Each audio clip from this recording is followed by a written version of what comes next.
open. So as I mentioned, I'll hand it right over to you, Finding Truth. So 3, 2, 1, here I go.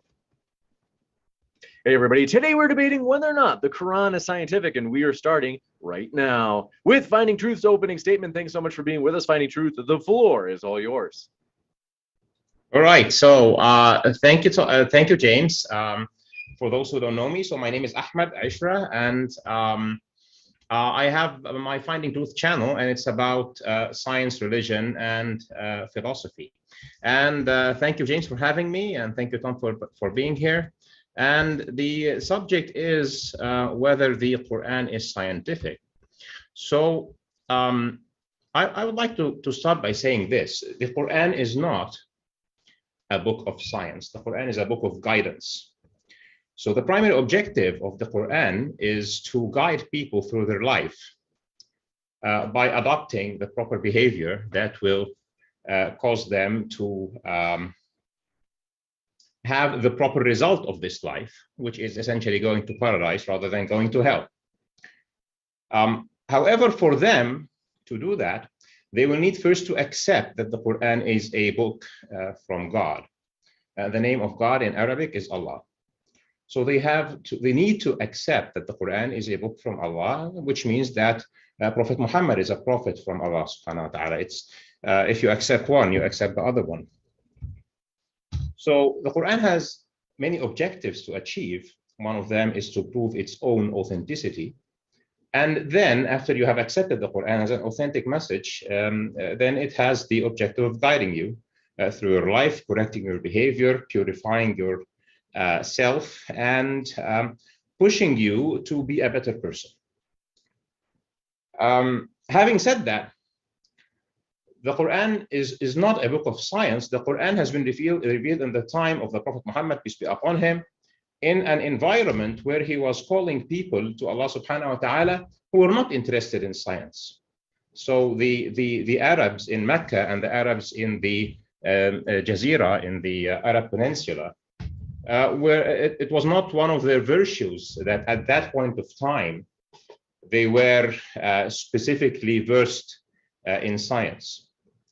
They were specifically versed in language. So they cherished their language, they cherished poetry, they used it as their medium for spreading news and for recording their history and for many other things. So the Quran directly head-to-head challenged them in the best thing that they held pride in, which is linguistics. It challenged them to produce a book like the Quran, which they submitted that they couldn't. Yet the Quran is not a book that is revealed to certain people at a certain place at a certain point in time. So having said that, and the Quran being sent from Allah, who is the all-knowing, all-powerful,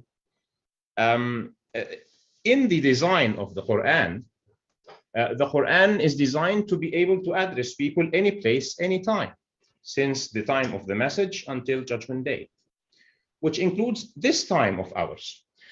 So now, the author of the Quran has this problem that he needs to solve. Let's give this parable. You need to be Einstein. You need to go into a class where people are in, I don't know, primary stage, third grade, and give them the one speech that will explain natural philosophy to them, or that will explain physics to them, or that will relate their life to science. And they're taking notes. But you have the problem that you need to give them this one speech that will be of benefit to them at third grade, at fourth grade, at high school, in university, and in postgraduate. And to the extent that they have understood later in their life special and general relativity, they can still relate to the notes that they took 20 or 30 or 40 years ago. So the Quran was a book that was revealed to humanity in its infancy in relevance to science. However, it does strange things. So number one, the Quran makes a specific claim at the very outset of the Quran in the order of recitation that it has no mistakes. in Surah Al-Baqarah, which is the second surah after Al-Fatiha, which is the opener, which is a small surah, 7 ayahs. The second one is a big one. It says, Alif Lam Mim, ذَلِكَ الْكِتَابُ لَا رَيْبَ فِيهِ. Alif Lam Mim, this book, there is no doubt in it. Hudan lil-muttaqin, guidance to the pious. So the Quran starts almost at its very outset by saying there are no mistakes in this book. When an author says that, and the Quran within its text addresses issues that can be related to nature or to science, it is essentially a claim that you cannot find a scientific error in the Quran. The Quran also within its text uses this, I have tried to frame it in my own words in English. It says this, وَلَوْ كَانَ مِنْ عِنْدِ اللَّهِ لَوَجَدُوا فِيهِ اخْتِلَافًا كَثِيرًا. And if it refers to the book, was from anybody but Allah, they would have found many differences in it. And it's referring to contradictions. If this book, as big as it is, addressing the so many vast topics that it is addressing, it is essentially laying down the following inference. So premise one, human work has mistakes and contradictions, but God's work doesn't. Premise two, the Quran does not have such mistakes and contradictions, and hence the conclusion it wants you to reach, that if you can go through the Quran, which is in the modern print is like 600 and something pages, and you cannot find a mistake or a contradiction, then you should reach the conclusion that this book can only be from Allah subhanahu wa ta'ala. Now, to achieve this mission, the Quran uses language that is sophisticated language. It uses different layers of meaning. So it gives the audience who can be at third grade and listen to it, meanings that can relate to their life and to their level of understanding of science, and they can make benefit of it. And when they refer back to their notes when they are in high school, they can see further meaning in it.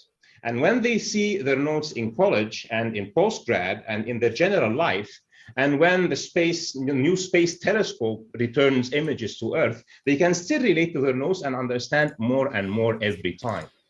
And this is when Muslims refer to the scientific miracle of the Quran, they are not referring to science having miracles.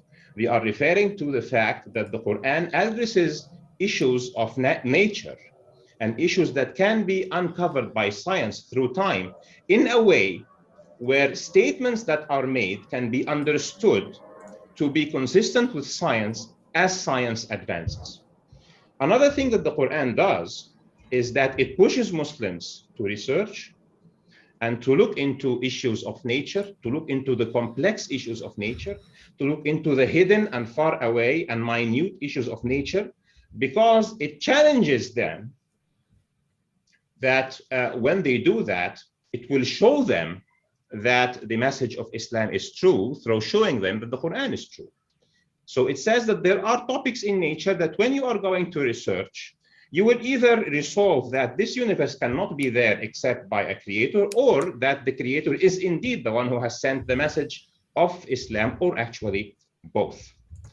Having said all of that, my personal experience is, so just a little bit about me. So I'm an electronics and communications engineer with a major in computer and control. I did my master's courses in computer and control, and I also did a master's of business, and I studied Islamic Dawah. So as a person, I spent also 30 plus years career in computer systems, implementing complex computer systems. So in my personal career, and what I see in the careers of fellow Muslims, is that when you are deep in a specific branch of science, and while you are reciting the Quran, the typical reaction is you will stop at this ayah, and you will find an insight that you can relate to your specific field. And so to me, since being a child, where I was like a science enthusiast, sometimes a nerd actually, I found the scientific consistency and beauty of the Quran and Islam one of the appealing things that made me really look deeper and deeper into it. And this feeling have not gone anywhere but deeper and stronger as I grew up and I understood more about science. And I have seen the same with people who are specialists in their field that I know. And I think this is one of the strongest reasons that Muslims generally are proud of the religion being consistent with modernity in terms of not asking them to believe things that are not consistent with scientific fact or observation. So according to all of that, I would say that I conclude, without going into specific examples, maybe we can go into that later in the debate, that the Quran and Islam has elevated Muslim society and hence the global society into a completely different level in wanting to do scientific research. Indeed, the Muslim civilization did have great successes in doing that. When Muslims got exposed to science, it did not repel them from the religion.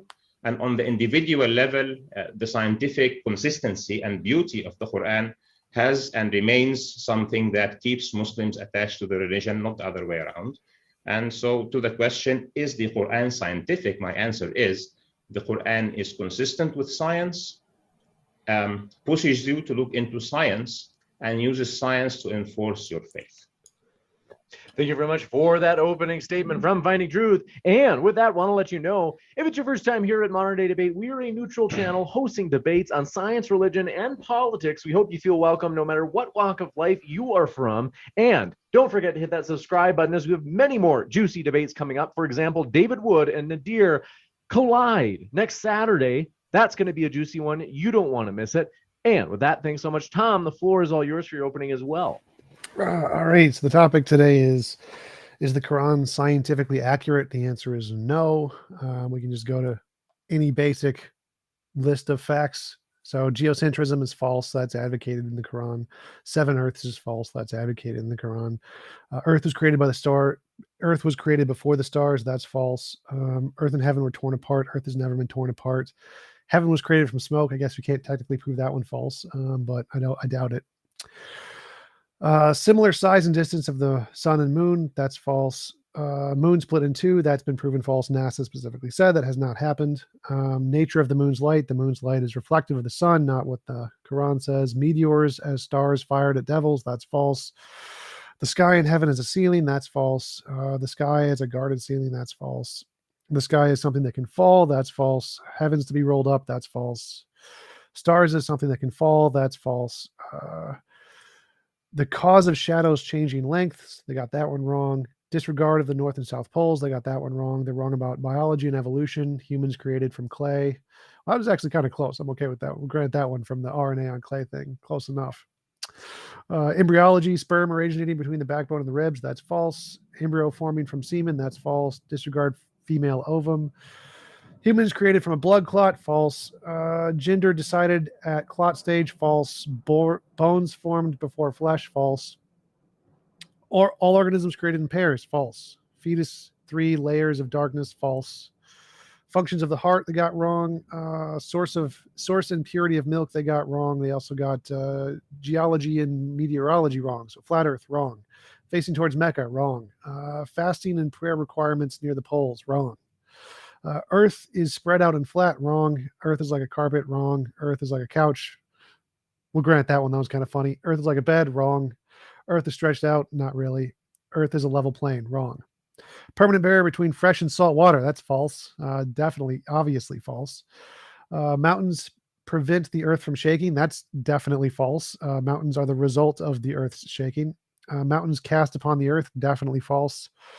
Chest contracts with altitude, that's false. Earthquakes as punishment, clearly false. Disregard of evaporation and water cycles, they got that one wrong. Mountains of hail in the sky, that one's wrong. Allah smites with thunderbolts. Well, I don't think so, unless he smites trees. Zoology, ants converse and recognize humans. Nope. 4 types of cattle. Nope. And just biology beats you. Horses created as transportation. Nope. Evolution got you on that one. All animals live in communities. Nope. Jaguars pwned. Bird flight as a miracle. Like, no, it's not. That's like the bee. How do bees fly? Like, it's silly. History, they have a massive iron, they got history wrong too. So massive iron wall didn't happen in history. Mary is a part of the Trinity. No, never a thing taught in Christianity. So they got Christianity wrong. Mary as Miriam, they got that one wrong. Heirs as the son of God in Jewish doctrine, that was never taught. David invented coats of mail. Like, nope, definitely not. Crucifixions in Egypt didn't happen. The singular pharaoh, I don't know what that one refers to. The Nubian rock tombs at El Hir as homes and places for before the time of the pharaoh. Nope. Noah's worldwide flood didn't happen. Floodwaters boiled from an oven didn't happen. Noah's Ark holding every species didn't happen. Also got linguistics wrong and a bunch of claims of miracles. Humans, lots of different claims of miracles that they got wrong. So yeah, lots of errors. Just take your pick. Quran is wrong about pretty much most things. And the only claims that are made that it's consistent with science are ambiguity fallacies, are saying, oh, look, we can ambiguate a sentence in the Quran to make it fit current data. It's literally like no different than what every single religious text does, which is not in any way evidence of anything. All it does is say that, oh, look, you can ambiguate a statement. So there is no evidence that the Quran tells us anything accurate today, and we can move on. With that, we're going to jump into open conversation. And as I mentioned, folks, we have many more juicy debates coming up. So don't forget to hit that subscribe button. And we're going to jump into open conversation. So gentlemen, giving each other plenty of time to respond. Let's start with the open conversation. All right. So, Tom, I stopped at number 11, and I didn't write any more. So you're essentially reading from a list. Yes. So let's pick your favorite and take as much as time can take with us. I can do the reverse and tell you about some of the things, for example, that the Quran, I see that they are inspiring in terms of relaying a scientific fact that was not actually, could not be known at the time of the Prophet. But let's do it, since you started your statement by stating things that are mistakes. Go ahead, pick one, and I give a response if it's within my area of knowledge. Sure. And this has nothing to do with science. We're specifically discussing the Quran is scientific. It's a claim about a different religion which was objectively false. So that's a claim about reality that it got wrong. That's a mistake. Yeah, but if you already want to make this, if the Quran is historically correct or the Quran is theologically correct with reference to other religions, it's a different debate. Well, so if you can just pick one of those things. No. I did. And I can answer you. So you said the Quran has no mistakes. Here is a mistake. Quran debunked. Yeah, so, this is actually a general statement. But this debate is about whether the Quran is scientifically correct or not. I'm not a theologian, and I do not want to change this into Islam versus Christianity. I do debates with Christians, and some of them are evangelists, where I'm completely okay to set another debate whether the Quran represents Christianity or Judaism or any other religion that's mentioned in the Quran. So you're admitting it has a mistake. So you're admitting it has a mistake. I just want to keep within the scope of this debate. Well, you said any mistake in your opening. Any mistake. This is a mistake. So you're admitting it has a mistake. Yeah, I said the Quran in general challenges that you cannot find a mistake in it, and that this would also apply to science, which is the topic of this debate. So as far as whether the Quran is scientifically accurate or scientifically correct, if you can point out a mistake in the Quran that relates to science, then you have won this debate. Well, if you cannot, then the Quran is scientifically correct. Well, you can argue that it is not theologically correct. You're deflecting. So I brought up a point. I'm not. This is a point that is a mistake in the Quran. One of the points that many Muslims bring up, and you brought up in the openings, that there are no mistakes in the Quran. Here is an obvious example of a mistake that we can historically prove is a mistake in the Quran.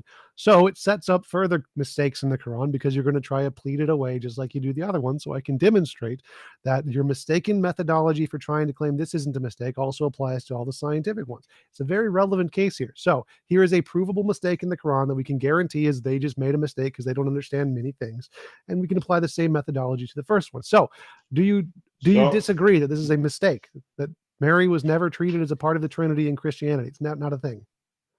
So do you concede that the Quran is scientifically correct, and you want to discuss whether it represents or misrepresents Christianity or not? Or would you like to discuss whether the Quran is scientifically correct? What if we talk about a different thing that was brought up? Sorry? No. What if we talk about a different thing that was brought up from either of your openings?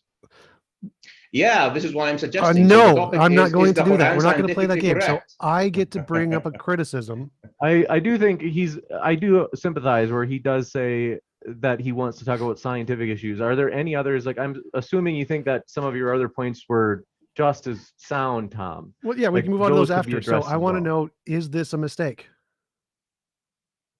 It is not a mistake, but it is not related to the scope of this discussion. How is it not a mistake?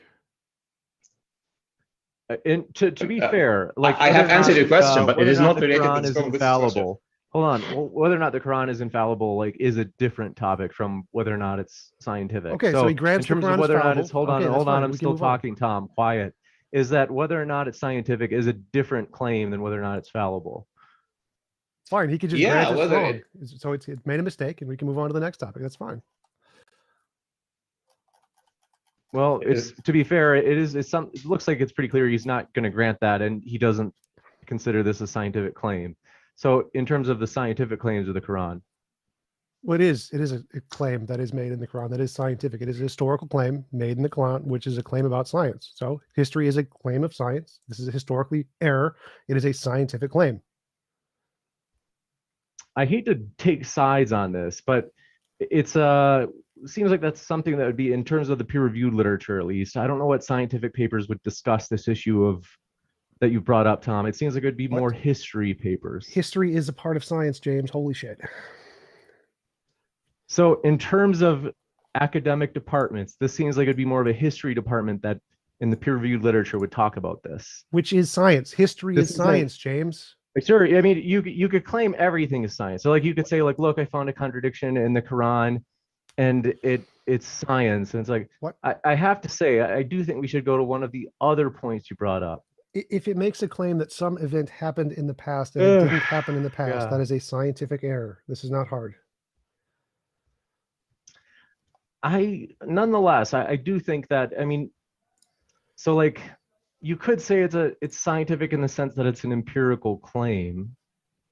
Is that what you mean? Yes. Like this is they claimed that this is the way it was viewed by this culture at this time. That is a factual falsehood. It is factually wrong that it was viewed by this culture in this way at this time. It's like saying the world flooded. It literally didn't happen. This is a thing that was claimed to have happened by a group which did not happen. Yeah, I just don't think it's what people in the normal convention consider like the science topics. I think they mean like whether or not Muhammad split the moon. Like that's, I think, what they usually think of as like more of a science topic. Whether or not the earth is flat. Like those are more conventional rather than, so like whether or not Jesus died and resurrected. Like people are usually like, I don't know if that's as much of like a science topic. Like people usually would say it's like a religion or history topic. It's true, it's an empirical claim, but I think that conventionally most people think of the science claims as like, what did Muhammad split the moon? Like, is that something we could talk about? Sure. Next, I want to get an answer on this one because it's so obvious. Like he just has to grant he's wrong.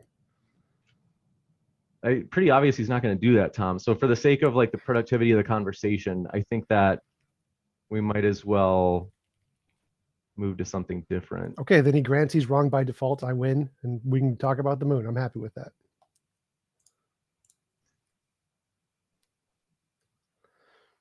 Okay, Tom. So I think it is pretty obvious that whether Christians believe something or don't it has nothing to do with science. It has to do something with theology and history of religion.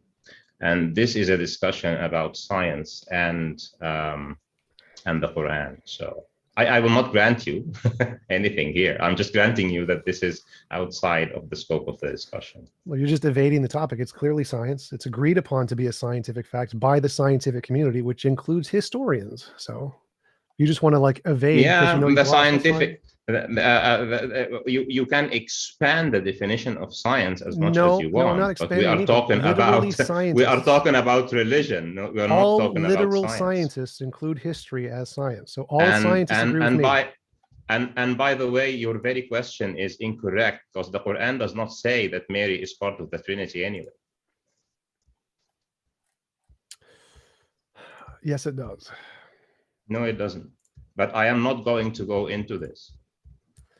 So NASA, no current scientific evidence reports that the moon is split in two. All right, Quran debunked. No moon split in Okay. two. Okay, so nice one. So when the Quran refers to miracles, the Quran does refer in Surah Al-Qamar to the matter of splitting of the moon. It says, اقتربت الساعة وانشق القمر. The last hour or judgment day has come close, or doomsday has come close, and the moon has split. And the exegetes of the Quran look at this verse. They have two opinions. One opinion that this is related to a historical event that happened during the life of the Prophet Muhammad, peace be upon him, where the infidels in Mecca challenged him for a miracle. And the challenge related to splitting of the moon, and he did split the moon, and he called them out for it, and he said, do you see the moon split? And they did not accept it. So this is one opinion. The second opinion is that this is actually not related to a historical event, and that it is related to something that will happen to the moon before doomsday. So according to the second opinion, this matter is not an issue. Now, according to the first opinion, because the first opinion is actually in Hadith and not in the Quran, when Allah subhanahu wa ta'ala makes a miracle that is to a specific group of people, and then he removes the miracle, it is not part of the proof of this miracle that it is not necessary that you will do an investigation and find evidence for the miracle. So for example, if Moses turns his stick into a snake and somebody who was not there didn't witness it, he cannot ask Moses for the snake to test if there are marks on the stick that it has turned into a snake or not. What has been miraculously converted into something or exhibited as specific or a certain behavior as in the context of a miracle remains in the context of a miracle. And this includes that after the miracle is done, you cannot verify it. And the miracle of the Quran is not something that you will go, the miracle of Islam, Allah subhanahu wa ta'ala has chosen that he is not going to make, people will not be attracted to Islam through physical miracles, like Jesus used to raise the dead, or Moses changed his stick into a snake, or split the sea, or whatever. Also, if somebody comes and says a similar claim about Judaism, I will not accept that Moses split the Red Sea unless I find the location where it was split and I find physical evidence that the sea was split in that place. Sorry, if God splits the sea, he can also return the sea in a way that you will not find evidence. And if he splits the moon, he can also, miraculously now, he will also return the moon to the extent that you will not be able to know whether it was split or not. It was a visual miracle that is related to specific people who challenged Prophet Muhammad into this. And those people, by the way, some of them became Muslims later. So in terms, this is something that you can trace back through witnesses. It has nothing, miracles are not under the investigation of this, they are not under the scope of investigation of science. So when you ask me, is the Quran scientifically accurate, that the challenge is that you will tell me the Quran mentions this thing which contradicts with a scientific observation. And if you can find something in the Quran that contradicts with a scientific observation, you have essentially won. I hate to disagree, finding truth. It's like kind of like, I can kind of give you the benefit of the doubt on the history one. To say this one isn't a science claim is like, geez, like what is a science claim then? Because there's an argument to be had in terms of where Tom came from, the historical perspective, saying it is a science, where it's an empirical claim. It's, it's science. You could say scientifically, you can investigate it. And I was willing to give you the benefit of the doubt on that one, because but in this case I'm like, it's like I don't want to move topics from this one, because it's like, if this one isn't a science, like I don't know if we're gonna find anything that is. Okay, so now let me tell you this. is splitting the moon a miracle as described in the Islamic discourse, or is it a scientific observation that you can observe today? Yeah, we can Now, my observe. answer to that, yeah. Well, just to clarify, so you agree all of the scientific evidence says this doesn't happen. There is no scientific evidence it did happen. Therefore, the most rational conclusion is it's a made-up story like all the other ones that don't have any scientific evidence, right? No, I don't agree, because absence of evidence is not evidence of absence. Yes, it is. So literally, if I say no, it is not. One sec. Absence of evidence is not evidence of absence. So if I say there is no water in my cup and I look in my cup and I don't see any water, the absence of evidence of water is evidence of the absence of water. Yes, it is. Yeah, because your cup is something where you can do an exhaustive search for water. No. Okay, so but you cannot do an exhaustive search in the moon at the time where the miracle happened to verify or not verify that it happened. It is a miracle that happened at a specific point of time. You cannot. So the cup analogy was just to refute your claim that absence of evidence isn't evidence of absence. Yes, it is. So yeah, because you're putting a claim in a generic sense. No, I'm literally addressing that. So if a claim is made that something occurred and there is no evidence of that thing, that itself is evidence it's something that was made up in a human mind. So it applies to anything, essentially, not just cups or moons. If you have no evidence of something occurring, then that is evidence that it was probably made up by a human in their imagination, which is the consensus among science, is that this story is a thing that it's made up by a human in their imagination. So if you agree there is no scientific evidence that the moon was split in half, that is evidence this was made up by a human in their imagination. No, I already told you I disagree about that, because it is a well-known correct statement that absence of evidence is not evidence of absence. I literally just proved that false. So yes, it is. You have not proved that false. You have selected an example that is of a specific construction that will lend itself in that specific case. But if I tell you, for example, there is no water in the United States, for example, and then I use and then I give you a challenge within the to run as fast as you can and find water, and you can't, it doesn't mean that there is no water, actually. It means that just you could not find. Yeah, that's how induction works. So induction is also evidence. So you could say, if I think there's no water in this cup and I only look into like 30% of the cup and see no water, that's still evidence there's no water. The absence of evidence there is still evidence of absence. There is now evidence that you did not find water in 30% of the cup. But since you have not investigated the other 70%, you cannot make an affirmative statement. Yes, you can. It's just induction. Like, this is still evidence. It's still evidence, but it's only partial evidence. It's still evidence. Absolutely. Yeah, I would agree. It is partial evidence to the extent of your knowledge. So now what I'm saying absence of evidence is evidence of absence. Like, it's still evidence. Your statement is literally false. Absence of evidence can and is evidence of absence in many, many cases. Absence of evidence in a scope that you have exhausted is evidence of absence. There's literally no such thing. Okay, but once you make a general statement, okay, about something, okay, so there is no life in the universe, okay, and your evidence is we did not find life in the universe yet. I'm sorry, this is not evidence for absence of life in the universe. This is evidence that you have not found any life in the universe yet. Only, full stop. Okay, so you can say, to the extent of my research, I did not find life in the universe. That's literally how all science works. All science is by the extent of our research. This is the conclusion we found, and we can infer things in the future. So there is no such thing as a complete system. So you are comfortable doing your very specifically focused scope of an example. But then, according to my example, why are scientists still looking for alien life in space? They can say, we have looked, we didn't find. The absence of evidence is evidence of absence. Because we have looked in, I don't know, we have sent telescopes, and we have looked for a signature for life. Yes, that's a good question. It's a good question. So the reason we continue to look for life is because there's other directions of evidence that indicate there could be life, namely the fact that how life evolved was abiogenesis. So because we have a different line of evidence that indicates there is or might be something there, independent of the lack of finding any, gives us reason to look. There is no independent evidence to make us think that the moon actually split in half. There is good evidence to think it didn't split in half. So the absence of evidence is evidence of absence, and that is the consensus position. No one's really researching that because there's no evidence to look for it. There is good reason to think life might be out there. There's no reason to think the moon might have been split in half.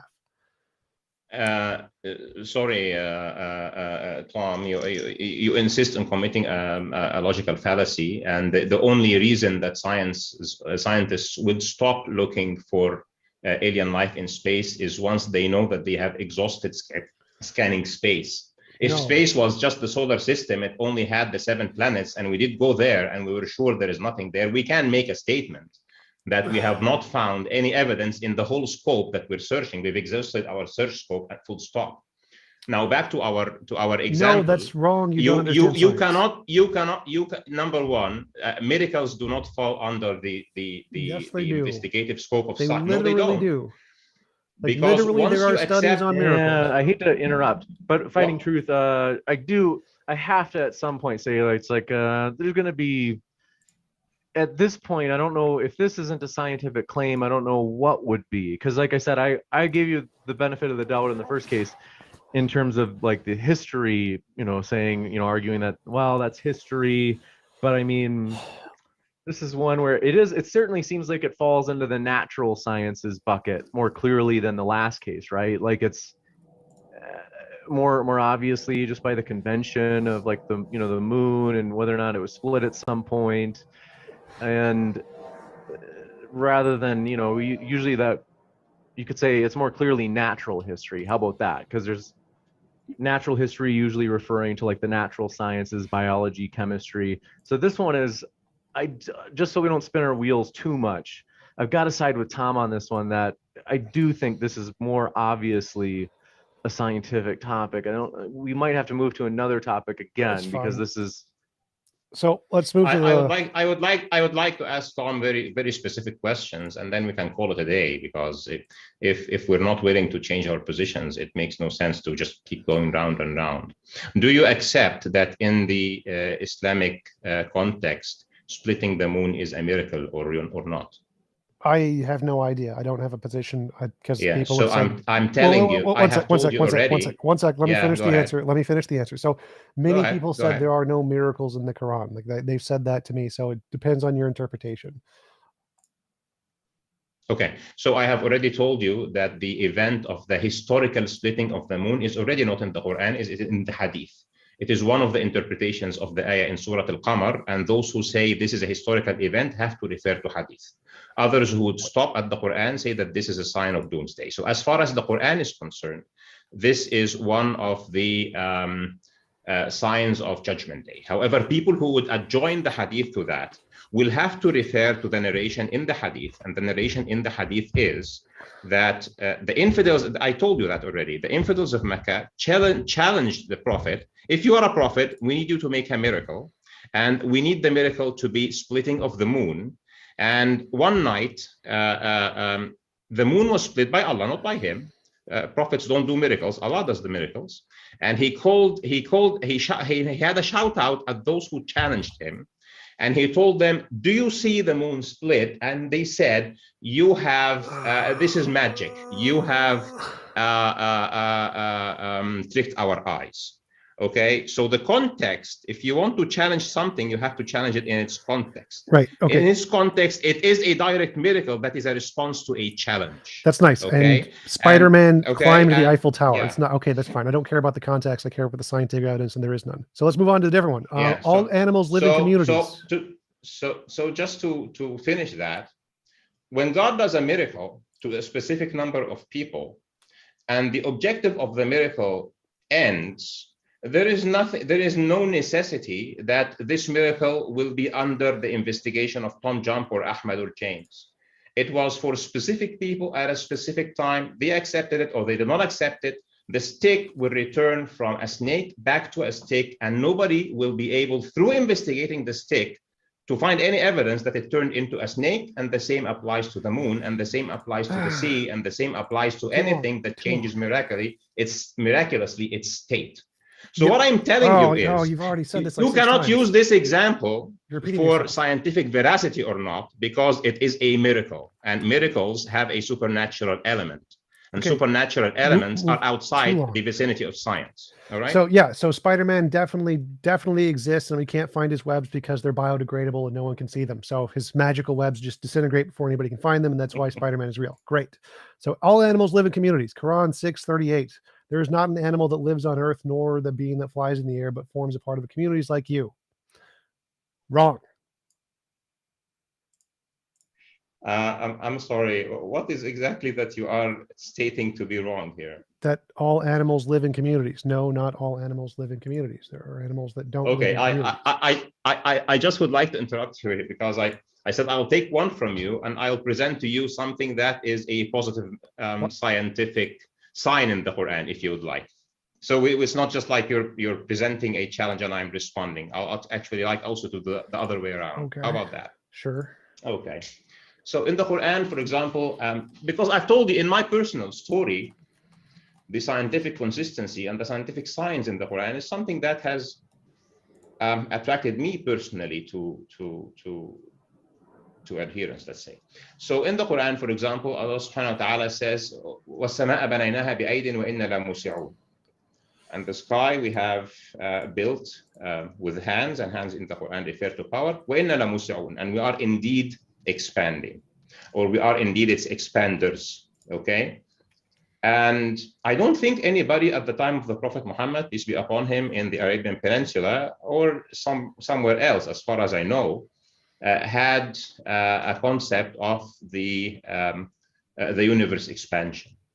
Actually, until the early last century, early 20th century, the scientific community was advocating a static universe.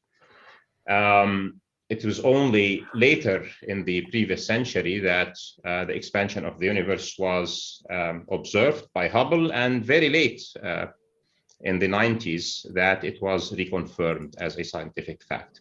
So why would you think the Quran puts this statement in this way? And then applying the same method that I said, it uses language that can be easily accepted linguistically from the people that it has addressed at the time of the Prophet Muhammad 1400 years ago. But today, somebody who is interested in cosmology and who is following the scientific discourse and who is following the scientific observations and discoveries would look into this ayah and wow, and it says that. And in another ayah in the Quran that would complete the picture, it says this. It says, سَنُرِيهِمْ آيَاتِنَا فِي الْآفَاقِ وَفِي أَنفُسِهِمْ حَتَّى يَتَبَيَّنَ لَهُمْ أَنَّهُ الْحَقُّ. We will show them our signs in the horizons and within themselves until it is evident to them that it is the truth. And it here refers to the Quran or to Islam. So the horizons is the extent of your vision. And in this modern day, we invent telescopes and our horizon of vision just extends very deep into very deep space.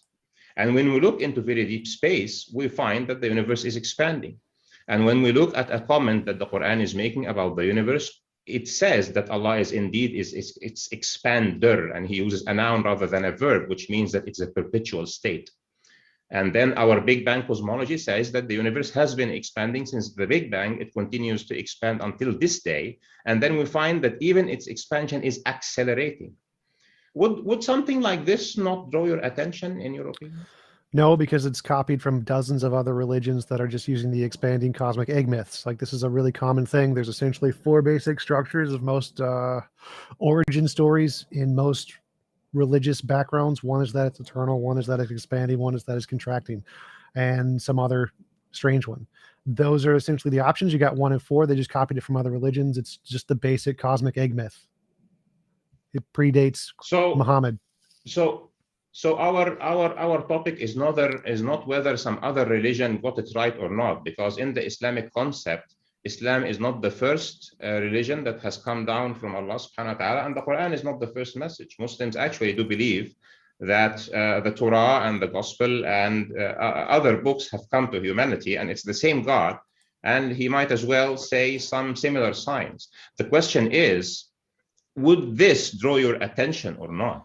No. To the Quran saying a scientifically accurate statement about the cosmos. So if there's 30,000 religions and there's only 3 possibilities, expand, contract, and stay the same. About a third of them are going to get it right by random chance. This is not a mythical option. It's just, oh, look, they guessed one of the three options. Congratulations. Except that the typical naked eye observation does not lend itself to anybody believing that the universe is expanding. It will lend itself to the universe being static, actually. No. So somebody putting his stakes on universe expansion looks like somebody who knows something more, in my opinion. However, if this is your position, I rest my case. No, there's lots of different Hindus that say that the world is expanding and contracting and all kinds of things. The fact that you don't see it is irrelevant. Like literally, you couldn't see most things scientifically back then. So this is again irrelevant. So if you're saying that, oh, it's evidence that they guessed the world was expanding, well, then it's also evidence of Hinduism where there's multiple gods. Congratulations. It's not evidence. Great. So my comment to that, because I think I just proved the point that I am actually interested to prove here, which comes in threefold. So I'm going to summarize. Number one, even Hindus, every nation or every community on earth was not left astray by Allah subhanahu wa ta'ala. He sent to them their messengers. And at the root of the Hindu religion, there is a message from God.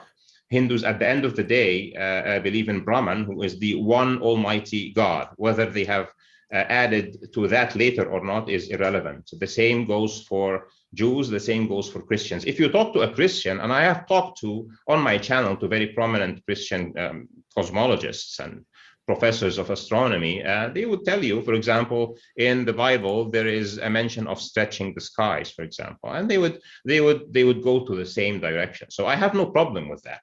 My question is whether, as a Muslim who reads the Quran, when I open the news, when I open Nature or Science Daily, or listen to a news piece or a news bite about a new scientific discovery on I wanted CNN, to comment on, and it tells me a new scientific news. So you've been talking for like 10 minutes. I'd like to get some, to take I do the want verse. Go ahead. Finding truth, if you're able to wrap it up, maybe just in about 10 seconds, and then I do want to make sure Tom gets plenty of time to respond. This is my ending statement. When I hear this news bite and I go back to the Quran, I still feel comfortable that I believe in this book and that it is from Allah subhanahu wa ta'ala, and it is a series of hundreds of such coincidences, to the extent I cannot believe it's a coincidence anymore. It is an intentional entrenchment of science in this book. Gotcha. And then go ahead, Tom. So yeah, so these are actually about like 10 different quotes of the Quran here that mention this, that are all show errors in the Quran. Quran 21:30, do not unbelievers see that the heavens and the earth were joined together as one unit of creation before we clove them asunder, we made from water every living thing, will they not then believe? So the expansion, they were not ever joined together. That's not a thing. They weren't created at the same time period. It created billions of years later from different parts. There was not, water was not everything, so that was false. And verily you created the heavens and earth, and that between them in 6 days, and not of weariness touched us. 6 days, false. See, what's another one?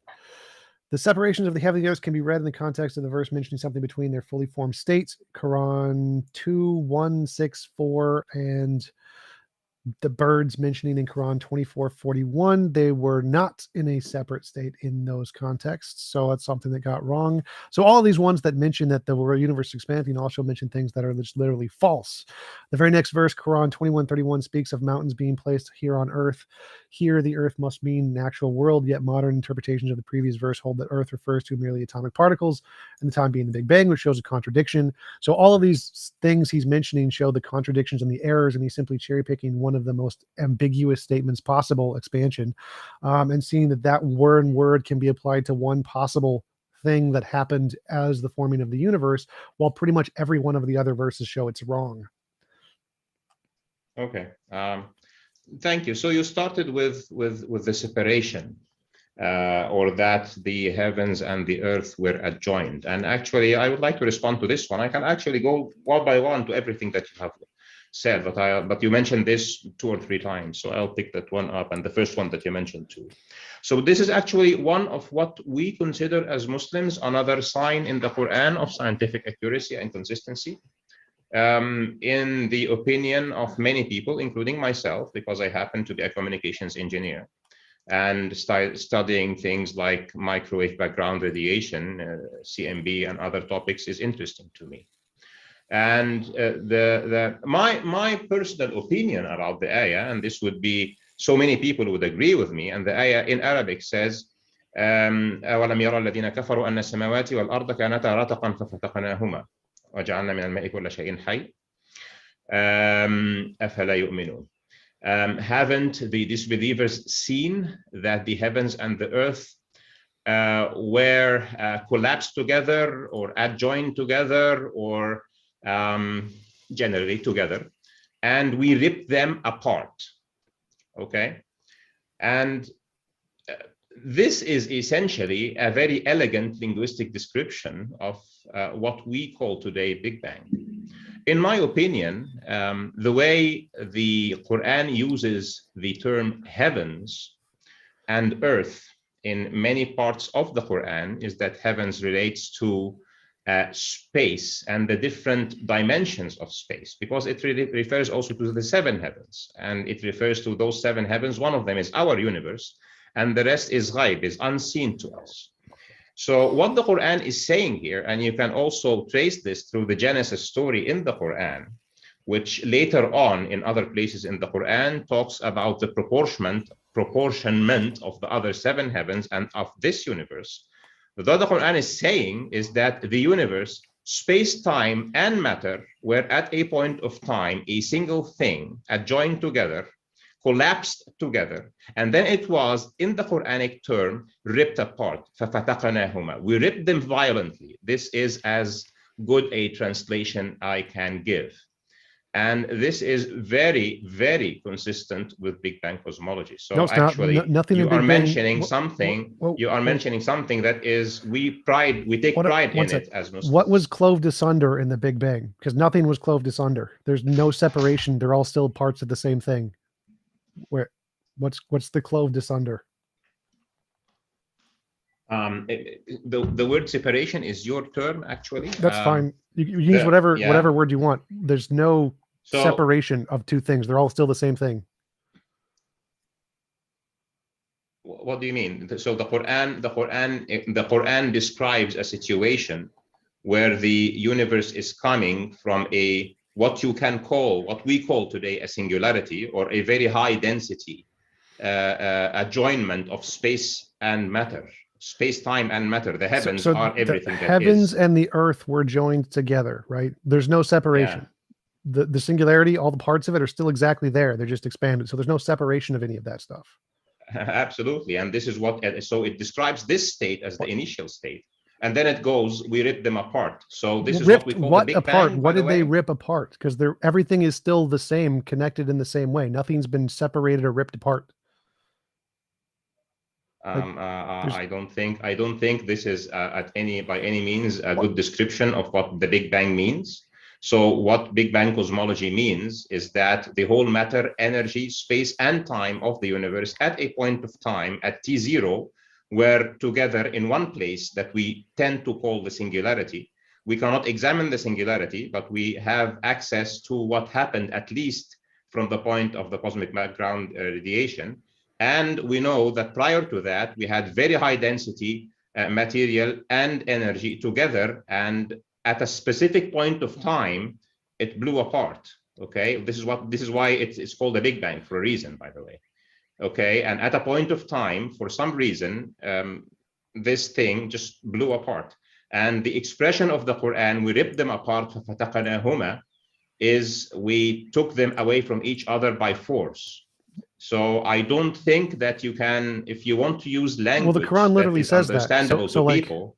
This is a very eloquent way of saying it, actually. No, it's not. So like the word joined together is ratquan. I don't know if probably not pronouncing that right, meaning closed up or sewn up. That is usually metaphorically used to reconciling people, but does not imply a homogeneous mass or state. The separation of the heavens and the earth can be read in context of the verse that mentions something between their fully formed state, which is occupied by the clouds in Quran 2:164 and birds, Quran 24:41.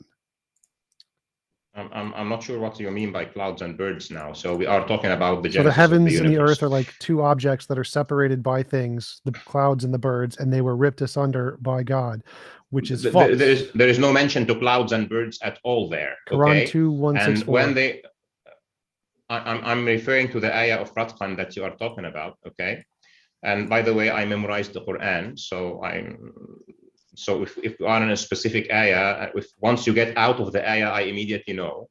So Ratqan here, this ayah talks about the heavens, and the Quran does not never refers to the Earth's atmosphere around us that has the clouds and the birds as the heavens by plural. Never refers to that as samawat. It refers to it sometimes as sama and sometimes with other names. But when it refers to the heavens as samawat, it is referring to the different dimensions of space and time, and sometimes it qualifies it by saying the seven heavens, samawat as-sab'a, for example. So this ayah specifically is talking about the genesis of the universe. And it is obviously challenging humanity that at a point of time, those who do not believe will make a discovery that is consistent with this ayah. And it starts by saying, أَوَلَمْ يَرَى الَّذِينَ كَفَرُوا. Haven't the disbelievers seen? Okay, and it is a fact actually that also people who have discovered Big Bang or have theorized Big Bang cosmology and then reinforced it by scientific measurements are not Muslims. So the ayah actually is true in many perspectives. And once again, according to just referring to my introduction, the Quran is revealed in the Arabic language to humanity at its infancy. It is there as a standing evidence for humanity that it has come from Allah subhanahu wa ta'ala.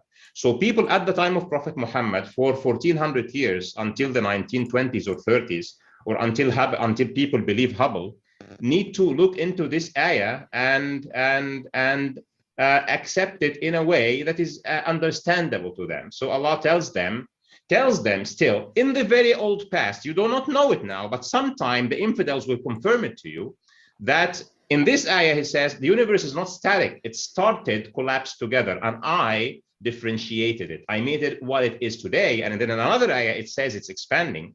If this does not draw your attention that the Quran has scientific signs that are unmistakable, I will just rest my case. Well, yeah, it's provable that it doesn't. So like, and verily we created the heavens and the earth, and that between them in 6 days, not weariness touched us.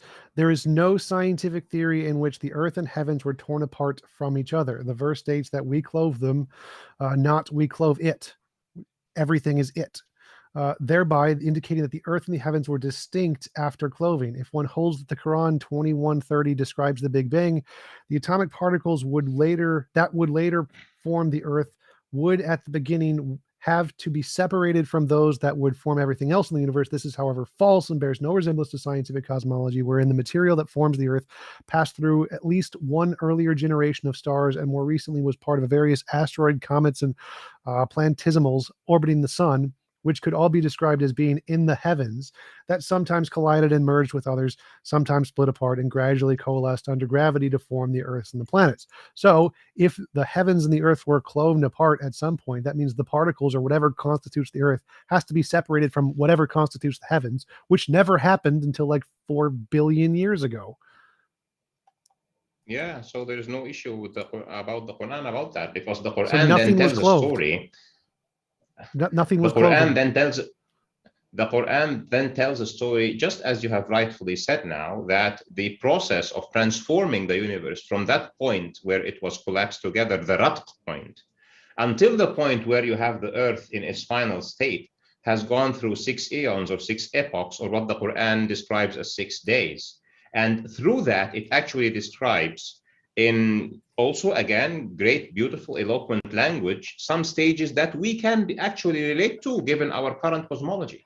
So it describes in one of the states, okay, that the heaven at a point was smoke. And according to our Big Bang cosmology, we know that after the Big Bang, after there was a chance for energy to form photons, and then to form baryons, and then to form hydrogen. You're going away from the question. The question is what was cloven? What was this? What thingies were split? What was object A and object B that were separated? What is the cloving thingy referring to? Because it can't be referring to earth and the heavens, because it definitely wasn't those two things. So what does it mean when it says the things, the earth and the heaven, were cloven apart? What was taken apart? Okay, so earth and heavens are not two things. Earth is matter because Earth does not necessarily mean planet Earth in the Quran. What? Earth can also mean, like, Earth does not mean planet Earth does not mean Earth. Earth does not mean planet Earth. Okay, so if I tell you I am going to bury, I'm having a little Earth in my hand, it essentially means dust. Okay. Wait a minute. I'm talking So about the like, English language now. I'm lost now, So because in the Earth Quran, can mean, one sec, clarification. So Yeah. it seems like in the Quran, like Yeah. Quran 21:31, it speaks of mountains being placed on the earth. You're saying that doesn't refer to our earth? It just refers to rocks and stuff? Okay, so you cut me off. So I was making a point that, like the word earth in English can mean earth like dust, like can mean a piece of land, and can mean what we have called later planet Earth. Okay, in the Arabic language, it is the same. So I have started by explaining this verse to you by saying that, in my opinion, the heavens are the seven heavens, which includes our dimension and other dimensions, our three dimensions of space and time plus of space plus time, plus the other dimensions that we do not see, and there is at least 7 of them, according to the Quran, plus all the material in the current cosmos. Okay, and we are interested in if you accept this interpretation, it's up to you. But it's not saying there was one object called planet Earth and there was another object called the heavens, and we split these two objects apart. And we can falsify and test for that actually by going through the rest of the narrative, because right after that, not right after that chronologically actually, but in a different place in the Quran, it is referring to the whole cosmos in a state of smoke. Okay, and it is referring to that, while in the same ayah, Allah subhanahu wa ta'ala is talking to the cosmos, including the heavens and the earth. Okay, including the, he uses here a sama, which typically can refer also to our universe, is talking to it, and he is saying that it is in a state of smoke. And then he says, after he talked to it, and it gave a specific response, I can refer to the ayah in full, at that point, he then formed the stars. He started by forming the stars. Now, what I'm telling you is that this narrative, everything together, a Big Bang, a state of smoky cosmos, and then the formation of the first generation of stars, and then the rest of it, including the formation of planet Earth, all narrated in the Quran in different places, is very consistent with what we call Big Bang cosmology, is all what we know about cosmology and astronomy. Wait, but it doesn't say that. Like the smoke thing you mentioned, Quran 41, 11, and 12, it says, then he turned to the heavens when it was smoke and said unto it and unto the earth, a separate thing that is not smoke, come both of you, willing or loth. They said, we come obedient. Then he ordained them 7 heavens in 2 days and inspired each heaven its mandate, and we deck blah blah blah blah. So the heavens were smoke, and he said unto it and unto the earth, which was not smoke, a different thing, come both of you. So this specifically says the verse indicates a time when heaven alone, but not the earth, was smoke. This is especially challenging when it considers the earth and its mountains are described as already existing in the previous 2 verses. So the heavens and the mountains both already exist, and are like the mountains were placed on the earth prior to this state where the heavens were made of smoke. This is a problem because it didn't exist.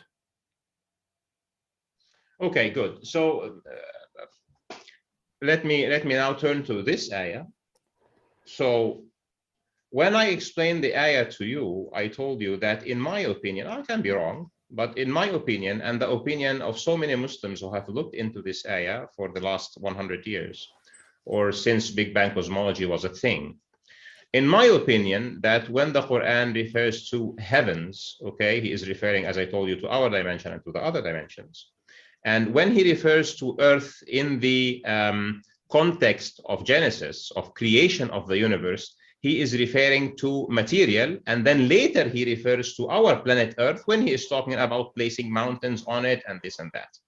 Okay, so he is talking to heavens in the question. So yeah, if let's say we take what you're saying to be true, and he refers to matter, where were the mountains placed when the heavens were smoke? Because if by smoke I assume you mean the primordial plasma that everything was presumably made out of, How were the mountains placed on the earth when everything was plasma? Okay, so now you have now two topics. Okay, so the first topic is Allah subhanahu wa ta'ala talking to the whole of the cosmos in a smoke state. It has energy, it has particles that constitute matter, and he is telling them obey willingly or unwillingly, and they say we obey willingly. And when he does that, he says, then I turn my attention to the heavens and I proportion them into 7 heavens. Okay.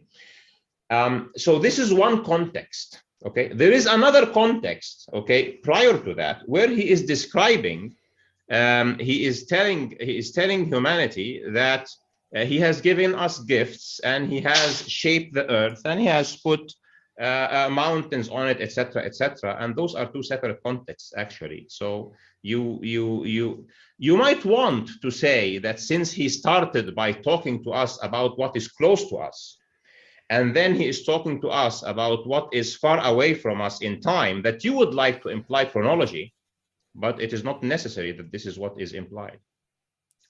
Okay, so you're saying it's just not chronological. He just kind of made up the order, randomly. Okay. Yeah, this is what I'm saying. So in the Quran, there is so many places in the Quran where Allah subhanahu wa ta'ala will talk to you about something that is close to you that you can directly see and relate. And then he will tell you about something that is historical, because guess what? What you can see and relate to around you, this universe that has all this natural order, and things are living, and there is water cycle and what have you, was at a point of time just a smoky place, and I have made it this way because I ordained that it becomes this way. This is what the story is from my perspective, and from the perspectives of many others, actually. Yeah, it seems like you're just interpreting it in a way that can fit the current scientific data in order to save your own belief when it's clearly wrong. I think that's a more rational interpretation here. Let's go on to a different one, though. Now I want to take a moral out of this, Tom, really. So if you look at a book that is telling you that at a point of time, all that was there was smoke, okay, doesn't that, like grab your attention that it is a good description at the primordial state of the universe at a point of time, and that there is no reason for an author of a book who is challenging humanity to its veracity will make such a statement unless he's coming from somewhere. It still doesn't grab your attention whatsoever.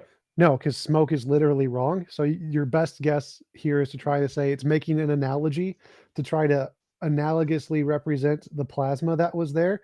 But in the analogy, it could literally just represent anything. So they could literally think it's actually smoke. So if you're using an analogy to try to represent some fact previously to the universe, there's infinitely many ways it could be, and say, the analogy still works because it's analogous. It's not meant to be literally correct because it's not literally smoke. And so saying that it's analogous isn't a prediction. It's just making up a vague, ambiguous statement that can be interpreted in many ways. And you're picking up on that one sentence instead of the dozens of other sentences that are wrong. So it's cherry picking. This is a good point that you're making. However, I would like to point out to you that there is no word for plasma in the Arabic language. There was no word for plasma also in the English language in the way we are using it today, because plasma is an invented term that is, borrowed from another word that now has a meaning that is an ionized state of protons, for example, which is not there in 1400 years ago. So the Quran cannot say he turned his attention to the world when it was plasma. He will have to use a word that people can relate to. Right, but the second thing, I would like to share my screen if Tom can enable me, please. One second, I want to address that first point first. So like if I said there's no word for plasma, therefore in my holy book it says, in the beginning there was stuff, and stuff was there. The fact that the word stuff can refer to plasma because it's ambiguous and can refer to many different things, and that there was no word for plasma doesn't mean it's an accurate description. It means I've just put in a word that's vague and ambiguous that can be interpreted. If I ignore all of the other words in the Quran, then I can interpret this one word to ambiguously mean the thing. I'm happy to answer to that. That's why I asked to share my screen. Can I do that, Tom? Screen share is ready for you. I don't. Yeah, okay. I don't have the So ability. here to is screen an share. article. Here is an article from Science. If you don't like Science Journal, I'll have a problem. But it says this: how the early universe cleared away the fog. And it says about 300,000 years after the Big Bang, very early in the universe, indeed, the universe was like a smoke-filled chamber from which light could not escape. So if you don't, if Science Journal is happy to use the word smoke and fog 300,000 years after the Big Bang, which was nothing was there other than this, okay, I would rest my case then. So my point is, It's not a scientific journal. you can That's an see the opinion link. piece. It is www.science.org. That's not a Okay, scientific so- journal. That's an opinion piece. So a scientific journal is a peer-reviewed Great. academic source. This is an opinion piece. He's writing an Yeah, opinion piece. and what I want to tell you, my friend, is the Quran is not a scientific book. It talks to I agree. people I agree. to It's guide not. them. Okay, it's not a book of science, not a book of physics, not a book of biology. Now the issue is when it uses terms to describe cosmic events, biological events, physics events, whatever. Okay, does it use terms that are understandable to people over the ages? That will then, in the 20th and the 21st and the 22nd century, will remain consistent with observation or not? This is the answer actually to the question. So when I'm actually looking at, again, at National Geographic or Discovery Channel or something, or listening to, I don't know, Sir Penrose or to Eddington or to Neil deGrasse Tyson or to whoever who is describing something about the Big Bang. And he says, after the Big Bang, the universe was full of, I don't know, protons, okay, that were, you know, like very thick smoke, very thick gas, okay, that was not even permeable to light. And then it became permeable to light. And he uses the word smoke or very thick gas, okay? And then I return to the Quran and he says, and then he turned his attention to the heavens when they were smoke. What I'm telling you is, it will make me as a Muslim who believes in the Quran, a better believer in the Quran. This is what it means when we say as Muslims, the Quran is scientifically accurate. It is scientifically accurate within its context, when it was revealed, and until today, it remains scientifically accurate and relevant. It does not contradict science. Well, so again, what I said earlier was using a word that is ambiguous and poetic. So it's not accurate, it's just ambiguous and poetic, that could be understood by the people in many different ways to mean many different things, is not an accurate prediction, especially as I demonstrated there are so many mistakes earlier on that are incorrect, and like placing the mountains on the earths that are not the correct earths, but the other earths, even though it's the same word, earths. And it refers metaphorically to the earth that you want it to in the context you want it to, even though it doesn't say that. So cherry picking the one thing that seems to work while ignoring all of the mistakes that don't seem to work because it's ambiguous enough to fit the data is what all mythical texts do. And it's the same thing with Harry Potter. It was a metaphorical time that the Empire State Building collapsed, so it wasn't a real time. Didn't really happen. Therefore, Spider-Man is real. It seems like your argument. Okay, I think my argument is clear enough. Now, the issue is, are there any of what you have mentioned, which is actually a mistake? Because I told you, I'm happy to take them one by one and show you that they are either not what you think they are, or that they are actually scientific signs in the Quran that are actually consistent with the science. And as far as the discipline of science is something that I can relate to, I can even show you scientific opinion pieces, journals, articles, peer-reviewed papers, as much as it takes, okay? Because yeah, if you go to a peer-reviewed paper, it will tell you plasma, it will tell you another term. But if you want to talk to the general public, and this is what scripture does, it will not say plasma, especially that the word does not exist in the language. It has to use a word that is as close as possible, because it will not invent a language just to place the book, that remains relevant for 1400 years and for 1400 years to come from now. This is the thing that I described to you as the big problem that will be a scientist, an Einstein will face if he wants to go into third graders and give them a speech about science that they can take down notes and relate to 50 years later. Okay, so I hope my point is made. You can still continue trying to give me places where the Quran has made mistakes, and I can actually keep on showing you that well, I think you showed that you're wrong. So I think you did a very good job of showing that you use ambiguity fallacies. So, but let's move on to the next one. But you did. The next one is my turn. That was yours. The next one is my turn. The universe. Mine was the expansion of the universe. Yeah, now you said the adjoinment. Yeah. So no. So those are all the same. That was my response to yours. I was showing that in your example, here's why it's wrong. So I wanted my example that I brought up was I don't mind. Allah created everything in pairs. That's false. Ah, great. I actually love it that you picked that one. Okay. What is your objection to this? Everything is not created in pairs. Like literally just most organisms are single-celled organisms. They are not created in pairs. Origin of life came from a single cell. There's no pairs there. Pairs are a very modern thing of certain kinds of multicellular organisms. They're literally not a thing. Wow. So like, okay. So wrong number one, 99% thank you for of the bringing time. up. Okay. So number one, thanking you for bringing up this specific example. Now the ayah is not talking about living things. It's talking about things. Okay. And it's making this very strong claim that everything has a pair, okay?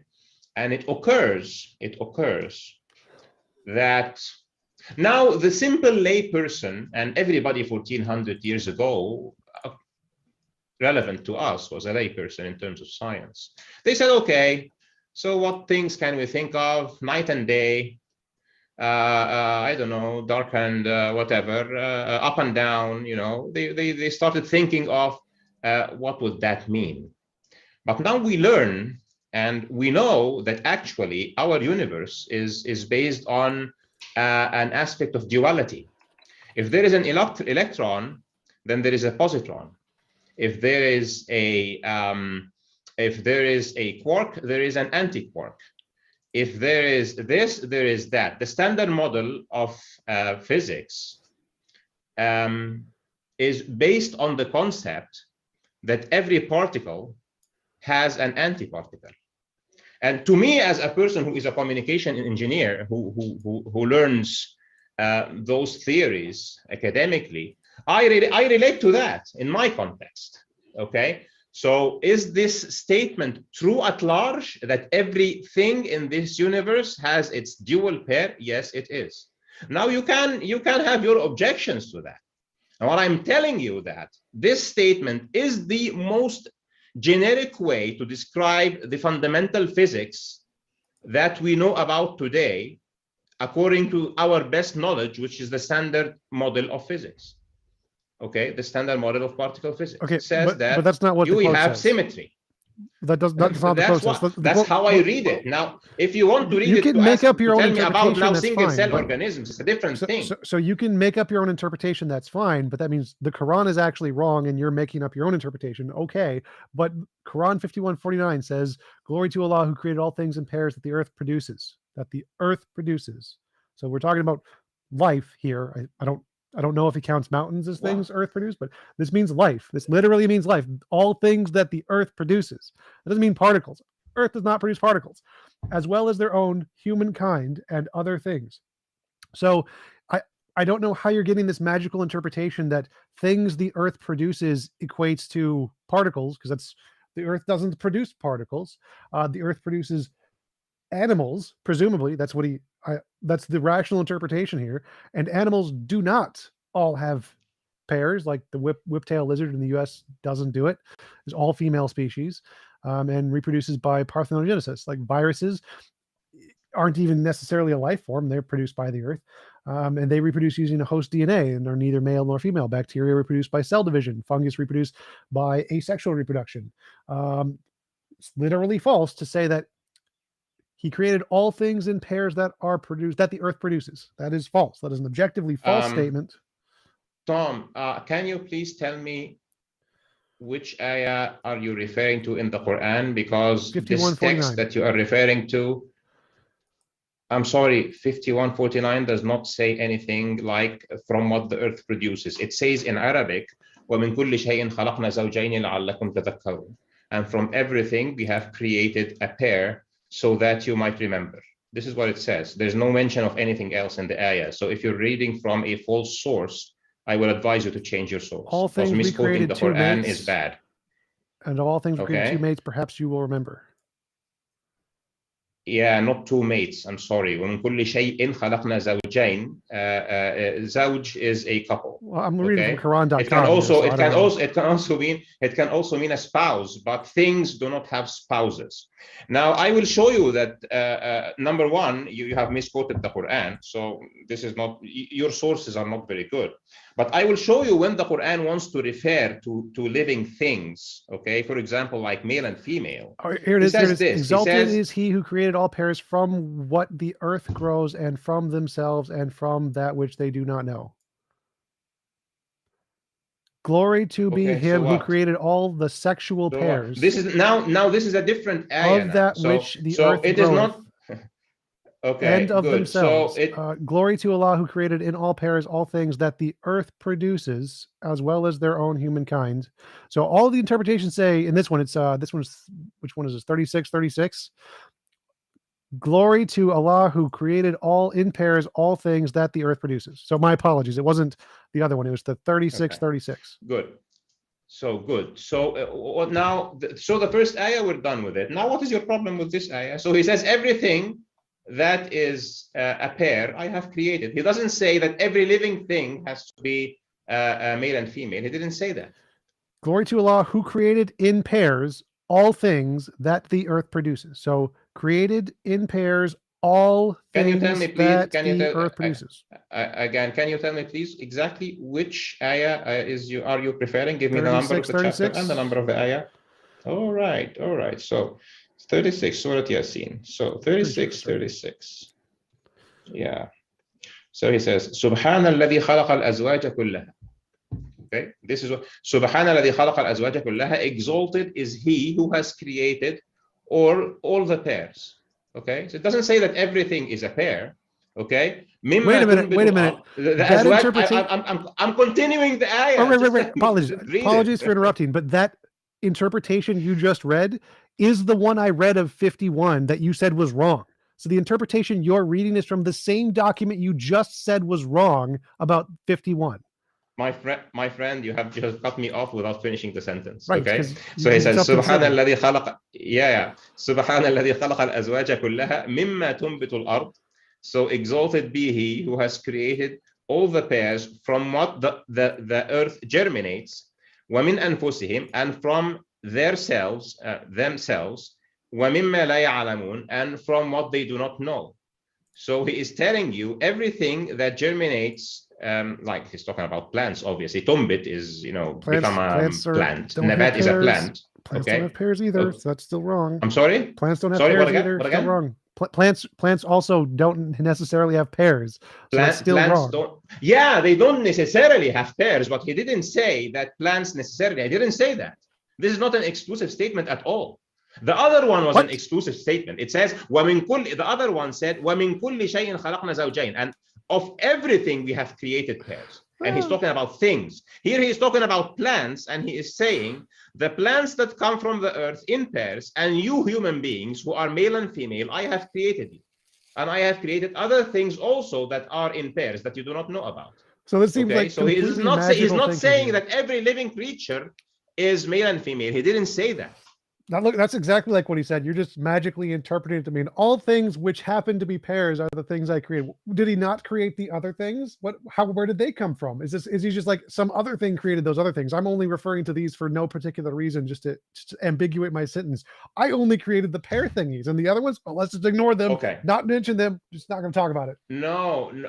Okay. So let me take you to, because you cannot just take an ayah in the middle of a surah. So the ayah was talking already about plants. If you go 3 or 4 ayahs back, he is talking about وآية لهم الأرض الميتة أحييناها وأخرجنا منها حبا فمنه يأكلون. And assigned to them is the dead earth to which we bring to life and bring out of it seeds or grains from which they eat. وجعلنا فيها جنات من نخيل وأعناب وفجرنا فيها من العيون. And we make in it gardens of palm trees and of grapes, and we extract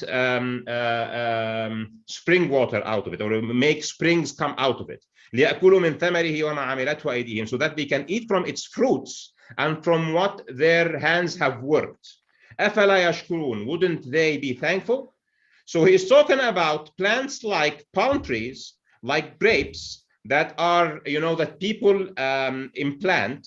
And he is saying, I have made all of this for you so that you can work it and you can eat from it. Wouldn't you be thankful? And then he says this ayah, سبحان الذي خلق الأزواج كلها مما تنبت الأرض. Exalted be he who has created all the pairs from what the land germinates. It's not an ayah in the middle of the, of outer space where you can take out of its context. It's talking about people who are farming palm trees, who are farming grapes, who are farming other things that we eat, that are essentially things that are in male and female, as far as the context of the ayah is concerned. And then he says, not only have I created those plants, I have also created you. And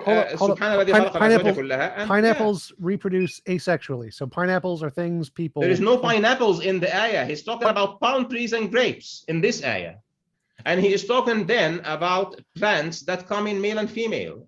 So pineapples would be you can tell me, for example, that also protozoa do not come, or fungi do not come in males and females. I don't care. It's talking about plants that people are farming, and it's specifically talking about two types of plants. Pineapples are about other plants that grow in gardens. So literally, he's just ignoring like most of the world. He's like just literally in this one farm, only these two, which only refer to sexual reproduction, and literally nothing else. He has made a statement about things that come in pairs, and then he went into the human being at the end of the ayah, and then he said, "I have also created what you do not know."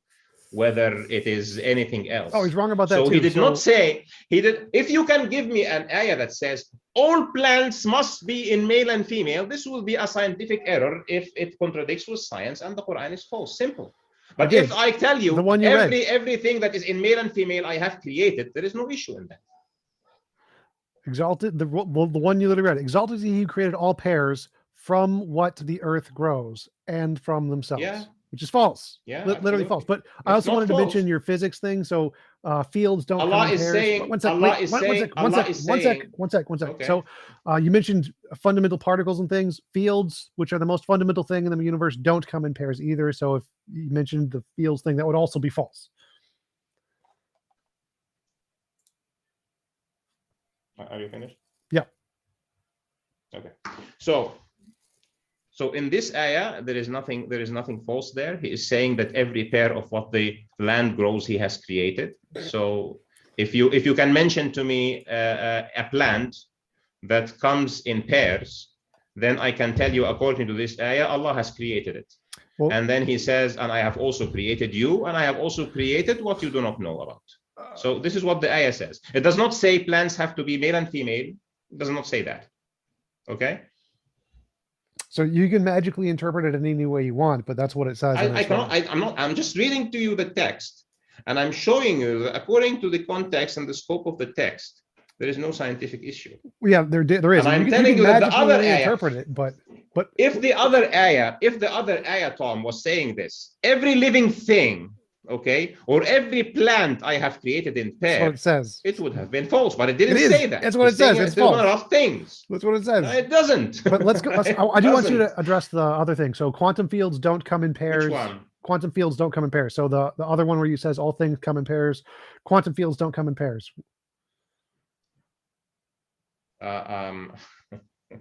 Okay, so I can argue against that in so many ways. Okay, pick one. But go when for you it. I can tell you that the field is not a thing, okay, if I want.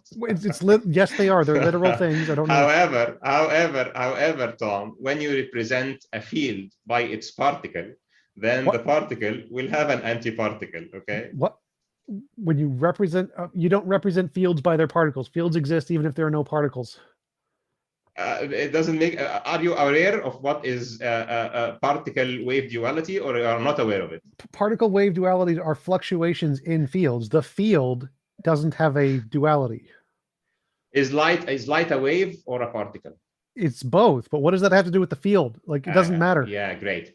Yeah, it actually matters. And What? please note that I'm a communications engineer who has What? learned fields as part of my study. So light is a field. It's an electromagnetic field. Light But is not a field. in quantum, I'm sorry, light is a field. Light is an goes electromagnetic through wave. a field. Light is a thing that goes through a field. So I'm sorry, light is an electromagnetic wave, and this electromagnetic wave can Goes be through a represented field. either by a wave or by a particle. Okay, so everything that we are dealing with, whether it is energy or whether it is a material thing, can at the end of the day be represented by a particle that has an antiparticle. So everything that exists in this universe does have a dual nature of a particle and an antiparticle. No, Yes. so you're not Yes. addressing Open the what I book and you will said. see. Do the Okay. fields, if there's no light, does the field still exist? I'm sorry, you need to tell me what field you're talking about. The electromagnetic field. Does the electromagnetic field exist if there is no particles in it? The answer is yes. You could say yes here because the fields exist even if there's no particles. That's how fields work. Okay, so if something is a thing, okay, then it has a dual nature. Okay. Now, if you want Fields to are talk a to me thing. about What an is the dual abstract nature field, of fields? if something is a thing, which means it's there is an energy disturbance at that point. What? Where does it say that? Where does it say that in the Quran? Must have only if it has an energy disturbance does it have a duality. I'm explaining the science to you. I'm not explaining the Quran. So if something is a thing, it needs to exist, and for it to exist, it needs to have a certain amount of energy. And once it has a certain amount of energy, then it has both a wave and a particle nature. So does that mean God doesn't exist because by God a doesn't have particle, any energy? I'm sorry? Does that mean God doesn't exist because he doesn't have any energy? Your soul's not exist because the no material. I'm talking about, obviously, I'm talking about the material universe. Quran doesn't say the Quran is material talking universe. about the Quran creation says of God. all It's not- things. Quran says all things, which include fields. Fields do not have a duality. Therefore, Quran wrong. Yeah, good. This is a good try, but if you read the verse, it says that Except all from things everything, except quantum fields. it's, Is that in there? No, it says وَمِن كُلِّ شَيْءٍ خَلَقْنَا زَوْجَيْن, from the things that he has created. Okay, Did so he he's not not talking create- about himself. He's talking about his creation. So Did this he create excludes quantum him. fields? Did God create quantum fields? God created everything. Okay, what is the duality of quantum fields? But a passive field, okay, is not a thing. What? Okay, it Does it only exist? becomes a thing. It will only have an ontological meaning when it has a level of energy. If it doesn't have any energy, it doesn't exist as far as what we call things. What? Okay, now we can talk whether vacuum is really vacuum, if there is philosophical vacuum or not. Okay, but even vacuum, in our perspective, there is something called virtual particles, and we know that even when virtual particles pop up in vacuum, they are produced in pairs, a particle and a antiparticle, and then they would self-annihilate.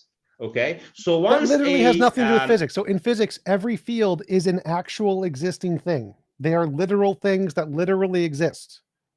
Space-time is a literal field that literally exists. Yeah, what is their ontological existence in your opinion? Fields is a kind of thing. What does exist mean? What does exist mean in your opinion?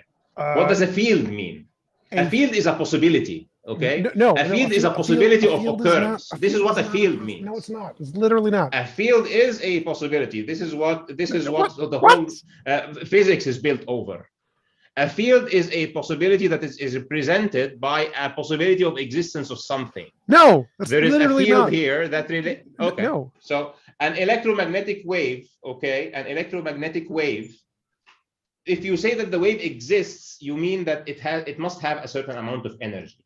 If it has zero energy, it doesn't exist. Okay, do you accept that or you don't? Well, a wave is measured by a perturbation in a field. The field still exists even if there's no perturbations in it. What does a perturbation mean? Just a fluctuation in the field. It could be all different kinds of things. What does a fluctuation mean? A difference That there in is some. that there is a level of energy. That No, there is a no, level of even- energy. No, This is no, what no, it no, means. no, because like space and time are themselves emergent kinds of fields, and so it doesn't necessarily mean like there's an energy transfer to cause that. That's not what it necessarily means. Like causation. Are you could be a aware field. of a concept called energy density of space? Yes, energy is a thing in the space Okay. that we operate in. Doesn't Good. necessarily mean So it's everything. if you can fathom space that has zero energy, then it doesn't exist. No. Okay. If there is space, there is a specific amount of energy. No. Now, There this are specific amount of stop, energy. one sec. So there are virtual fields that literally have no energy, but they still exist. So that's wrong. No, they don't exist. Once they have virtual energy that is zero, they don't exist. No, Okay? no. Again, that's not how virtual fields work.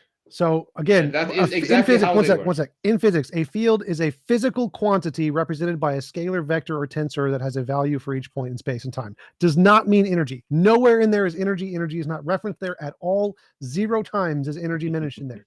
So a field. If a field has zero energy, then the scalar value at any point of that space and time that it is in will have to be zero. Yes, but it still exists. Otherwise, wait. Yeah. No, if it's zero, it doesn't exist. No. Oh my God. What are you talking about? If the field, the only way that you're it not, will wait, be zero. wait. You're not understanding. You're not understanding at all here. So if you have a field with a value of 0 at every point, the field still exists. There is still a value at each point. The field is still there, even if the value is 0. Stop. It then exists as a mathematical construct. So gravity. Yeah. Imagine if there were no particles that had any gravitational effect at all, 0 particles of gravity. Gravity would still be there. The field that represents gravity, even though it has 0 at every point, the field would still exist. Fields influence how things interact. The field is literally there, even if nothing is there to interact with them.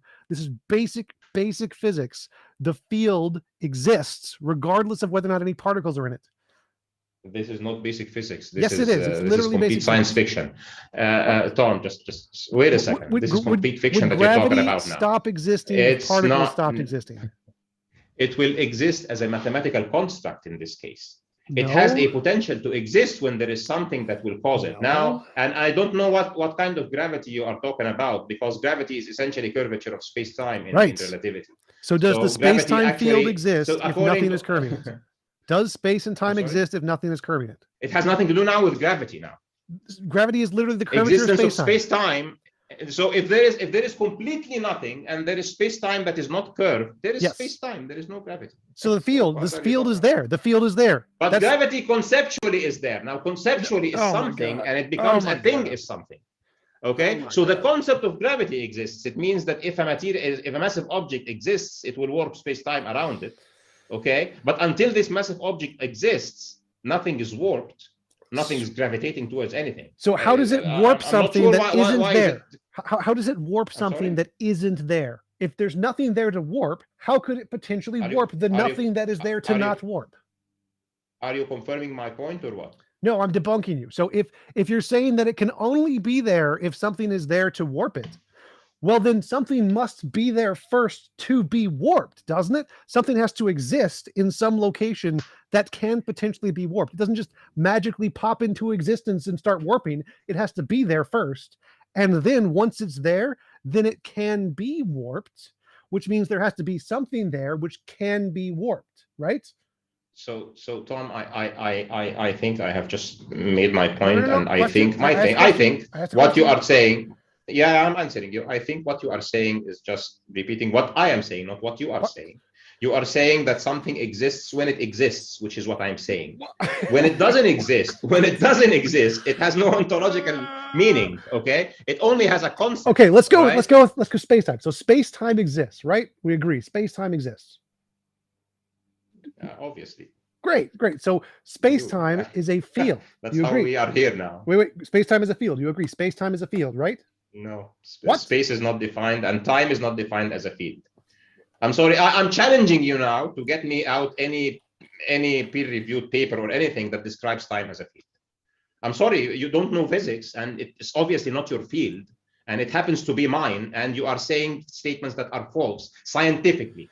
We are in a discussion where we As are the discussing discovery whether that the Quran space-time is geometry is scientifically. nothing but a manifestation of a particular physical No, field, the you are gravitational saying field. that time is a. You have just said now that time is a field, and I'm challenging you to produce Yes. any respectable scientific article that says time is a field. Right. Time So- is a so scalar. I said- Wait, scalar value. It is not a field. I said gravity was a field, the field of gravity. You said, oh, no, it's just the curvature of space-time. So I'm going with your words here. But As by the the way, discovery the- that space-time geometry is nothing but a manifestation of a This- particular physical field, the gravitational field. Right. So if you want to call it space-time, you want to call it gravity, I don't care. There is a field that exists, and it exists, and for it to be able to bend, it has to exist. That means even if nothing's there to bend it, it still exists, doesn't it? There is a field there. You want to call it space-time, gravity, I don't care. There's a field. What is it there that you are describing as a field exactly? I The don't understand. gravitational What field. are you describing as a field? The gravitational Gravity, field according to Einstein, is an effect that happens of due to the a existence field. of massive objects on space-time. He calls it the fabric of space-time. He doesn't call it the field of space-time. Okay. Oh my God! What do you? Oh my God! Oh my that's so God! dumb. What? Produce? I'm telling you, produce to me any scientific article that is describing time as a field. It doesn't exist. Space is not a field. Time is not a field. Okay. Gravity is an effect that emerges when space-time is warped or bent around a massive object. That is how Einstein describes it. Now Newton describes it in a different way. He talks about gravitational forces that are manifestations in gravitational fields. This is not the way the general relativity works. Now, space is not a field, time is not a field, period. Now, if you are talking about any other field, an electromagnetic field, where an electromagnetic wave is traveling, okay, now what I'm telling you, now we have a thing that is happening. This thing can be described as a wave, and it can be described as a particle. And there is duality between wave and particle, and particles also come in pairs, okay, which is the description of the field, a particle and an antiparticle. So according to our standard model of physics, of particle physics, everything in this cosmos works in pairs. And the statement of the Quran is absolutely scientifically correct according to our own theories. Now, our theories might be wrong, and this duality that is explained in the Quran can be referring to another kind of duality that we are going to discover 100 years later. But guess what?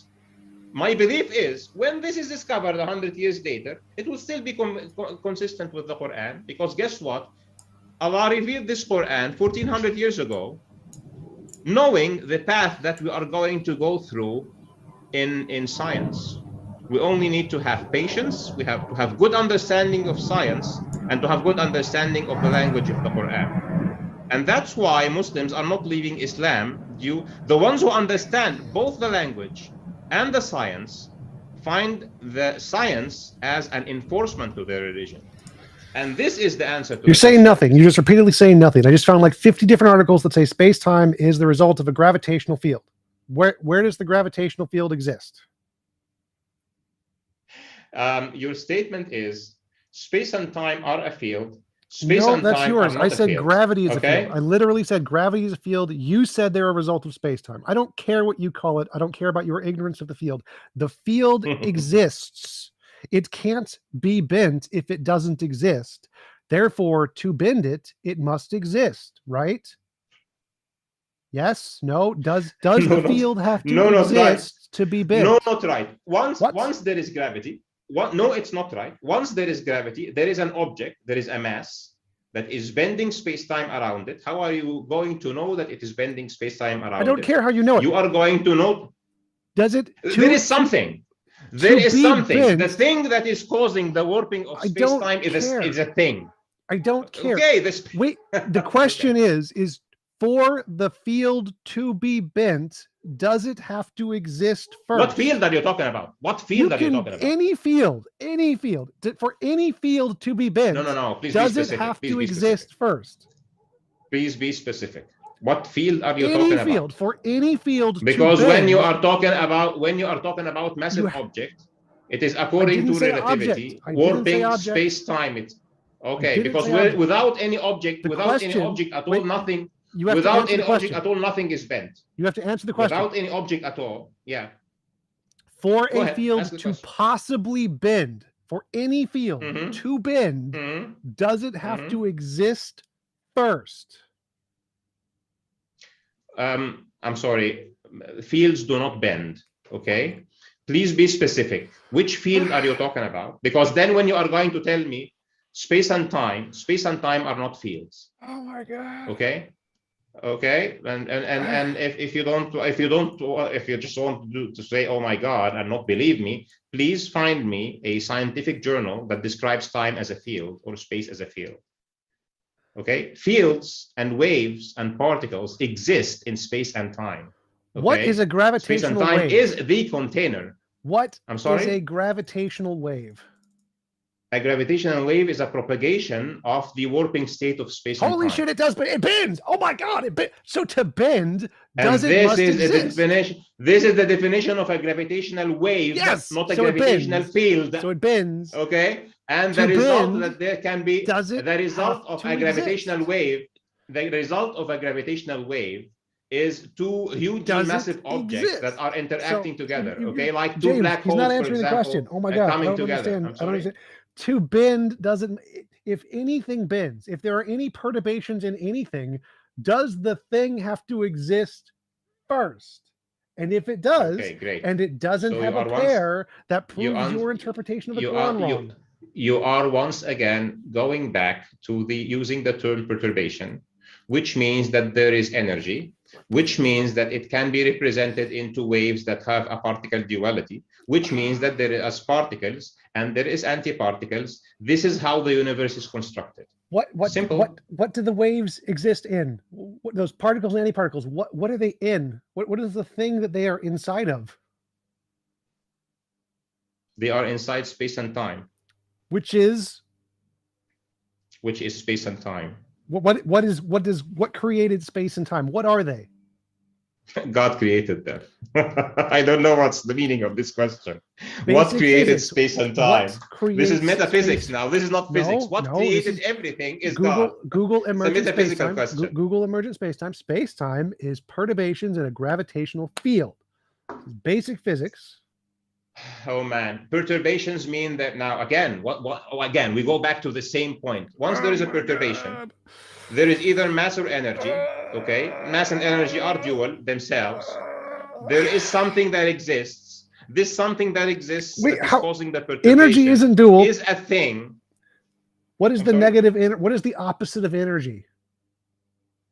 Okay, so energy exists in packets, in quantum packets that are represented in particles, and it is our best scientific theory that those particles exist in pairs. I didn't ask about the particles. I asked about energy itself. What is the pair to energy itself? What kind of energy?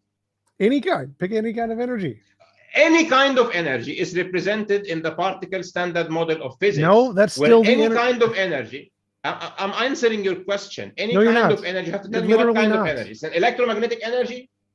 What kind of energy? Okay. What kind of electromagnetic energy? What is the opposite of the electromagnetic spectrum? What is the opposite? What is its pair?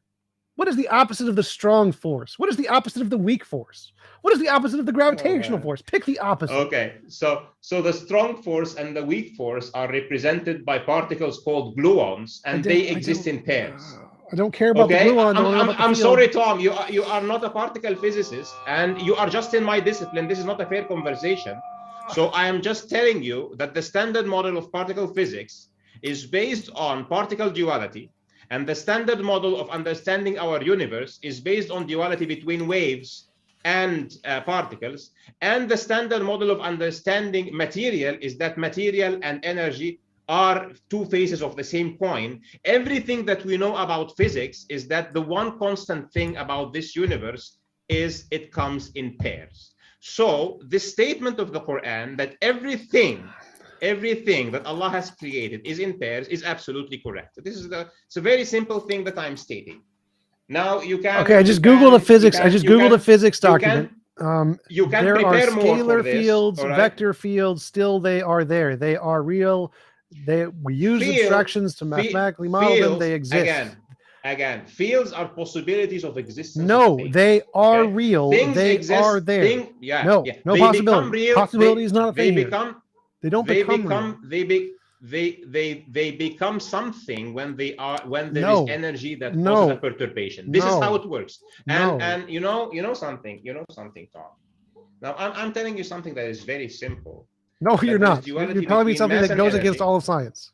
It doesn't. No, I'm sorry. If you if you misrepresent science, it doesn't mean I'm going against it. I'm telling you that there is duality between mass and energy. There is duality between a wave and a particle, and that particles comes in pairs. Now, those are things that are the fundamentals of our current understanding, the current theories that are governing physics. Okay, so now you're getting out of things, okay, and telling me, okay, what's a field? So I'm telling you, a field is a possibility of existence of something. Here's a direct quote from a scientific journal. These quantum fields really do exist throughout space. And experiments not only show that they do exist, but show that there's a magnitude of their effects as well. Contributions of known quantum fields of the vacuum cannot be particularly calculated today. Oh no, they exist. I don't mind. How are those fields? Okay. What is the manifestation of their existence? That's how they're measured, not what they are. So whether you measure their effect, they're there even if you don't measure their effect. You're confusing epistemology and ontology. You don't understand the difference. Wait, let me finish. I'm not confusing anything. Let me finish. You are confusing the effect that we can measure the field with, which is we use particles and waves to measure the effect of the field, with the existence of the field itself. The field is there, even if we're not measuring any effects of it, the field still exists. That's how we can measure the effects. If the field didn't exist, we wouldn't be able to measure any effects of it because it wouldn't exist. This is so dumb. I think I've crushed you enough on this point. Basic physics. No, you have not crushed me at anything, actually. You have not crushed me at anything. Okay? An electromagnetic wave exists in an electromagnetic field. The wave is the perturbation of the field. All right. I don't know how to explain it to you more than this. For the field to be anything, there needs to be a change in the energy of the field so that we can measure a wave or a particle in that sense. All right. This is the reality of how things are. No, this is your delusion that you don't understand basic physics. Because I literally talk to physicists like on a daily basis. Like, no, they all agree. The field literally exists. You don't need perturbations in it. That's just how we measure it. That's how we see it. But we don't need to see it for it to exist. It's still there, even if we don't see it. We go, oh my God. Like every physicist agrees, if we got rid of all particles, gravity would still be there. We just wouldn't see it. So pick one kind of wave, okay, and go and find what its field is, and go and find what is the particle. Okay, sorry. Okay, good. Okay, and then go and find whether this field can be when it's manifested in a wave. Or even not, if you would like to look at the non-perturbed state, let's say, and go and please look if this the particle that can represent the field has an antiparticle or not. Okay, in the standard model. The particle doesn't matter. The field is what matters. Oh God. So I'm telling you that everything in our standard model of physics at the end of the day is represented by a particle, and according to the model there needs to be an antiparticle to respect something called symmetry. Okay, so even if you refer to fields, I don't mind. Okay, let's say you would like to refer to fields for some peculiar reason. Okay, and then go back. Okay, look into very recently discovered fields, okay, and find what is the particle that represents them and whether it has an antiparticle or not. Okay, what's the anti-Higgs particle? And then tell me, does it or not reconfirm that even that example will have a particle and antiparticle? Okay. Okay, what's the antiparticle of the Higgs? Please do your research. I do not. It doesn't have one. The answer is there is no one. Higgs boson doesn't have an antiparticle. Go. Google it. Does the Higgs have an antiparticle? Does it have an antiparticle or not is something, and that the standard model is based that there is an antiparticle for it is something else. Okay, what is it? What is the antiparticle of the Higgs boson? Let's go.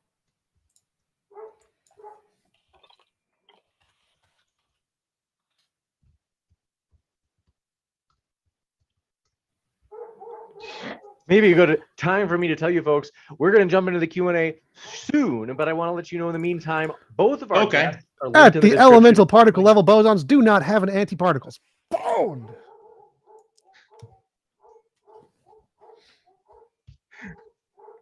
So if you'd like to hear more from our guests, whether you're listening via the podcast or YouTube, you can find our guest linked below in the description box. Highly encourage you to check out our guest links, as we really do appreciate the guests. Thanks so much. Finding Truth. Would you like to go closing statements? If you'd like to. Yeah, I would actually like. Sure. So, yeah. So, number one, thank you for having me. Number two, the question of the scientific accuracy of the Quran is actually one of the abused topics on social media and on YouTube. The Quran is there to guide humanity and to prove its veracity as a prerequisite to guiding humanity. Muslims are very distinguished in terms of having a harmony between what they hear about science and what they hear as instruction and guidance from their religion. The Quran makes references to the natural world all the time as part of drawing human attention to the magnificence of the creation and to the wisdom of the Creator. It is a condition that while doing those references and those signs, especially when the Quran sometimes, in some occasions, uses them to draw our attention to God's wisdom, and that He is putting signs in His book to say that this world is beautiful, I have created it in a magnificent way, I know the way I have created it, that those statements will not contradict with science. There is three possibilities in this case. Number one, that the Quran is talking about something that we have no idea about it at all.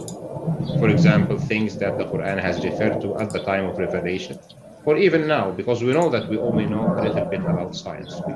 The more we learn, the more we know that there is much more out there to learn. In this case, the Quran is eloquent enough to put the statements in a way that makes them understandable to the layperson, in a way that will relate to the apparent and direct observation around him. And there are so many examples like that. Like, for example, if he tells you, look at how the earth is made easy for you to live on. Okay, but then he might use a term that relates to making it in a specific spherical way. But the same word has a meaning that it is spread. So when the time is people knew nothing about the spherical nature of the earth, they will appreciate that it is easy to walk on, it is spread in front of them. When they understand, now it will draw their attention. Why did he use this word that has a dual nature and two meanings? The other possibility is we know something about science, but our science is wrong. Our science, for example, up to the early 1900s, just this last century, just 100 years ago, was referring to a static universe. So Allah subhanahu wa ta'ala in the Quran makes a statement that He is the expander of the universe, that the universe started as collapsed together and that He ripped it apart. But a static model for the universe does not lend itself to the universe being small and then ripped apart or blown up. It doesn't even lend itself to the universe expanding. So he actually uses a word, وَإِنَّا لَمُوسِعُونَ, that can be understood in a different subtle meaning that makes people pass on it and not think that it has a scientific meaning. And then the third, and this is part of the eloquence of the Quran, it is the parable that I have said that relates to the scientist who wants to give a speech to three graders, to people in grade 3 in school. Now, the third possibility is that we have science that is correct, that is not theoretical models, that is not imaginations or mathematical constructs, that are direct observations and direct measurements. And it is falsifiable, and it's provable, and it is repeatable, and it satisfies everything in the scientific method that makes it good science. Now, this kind of third category cannot, will not, and have not ever had any collision with the Quran, and that's why there are still Muslims.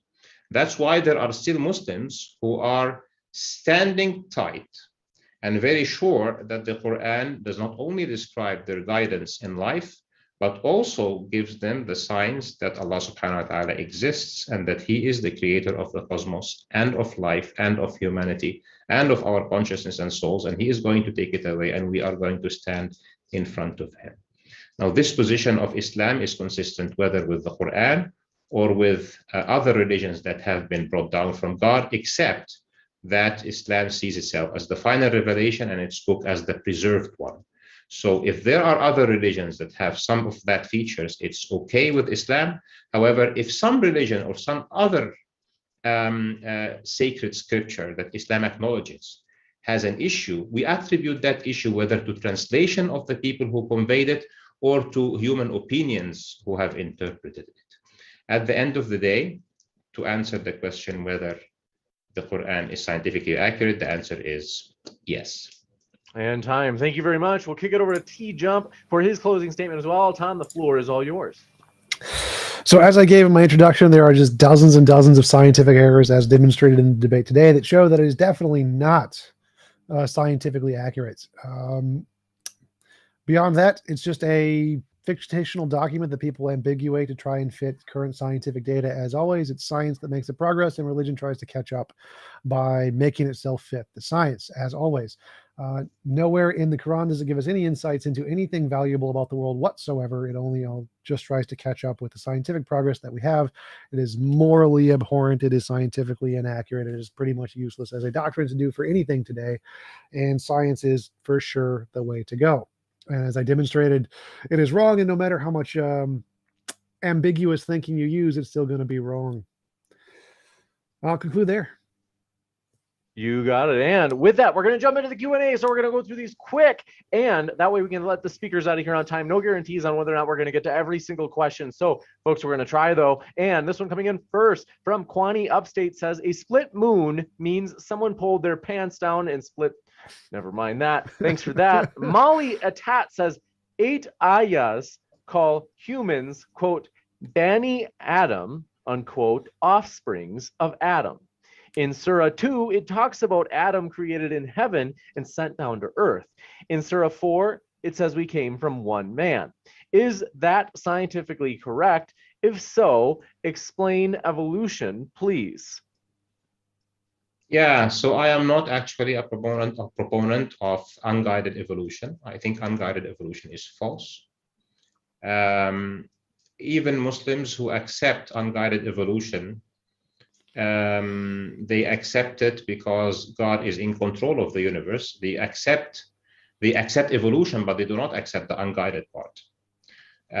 So even those who accept that evolution is there do not accept the unguidedness and believe in something called Adamic exceptionalism, that even if God has chosen to create life through guiding chemistry into biochemistry into life, and then he guided evolution of creatures into higher order primates, he actually did create humans directly.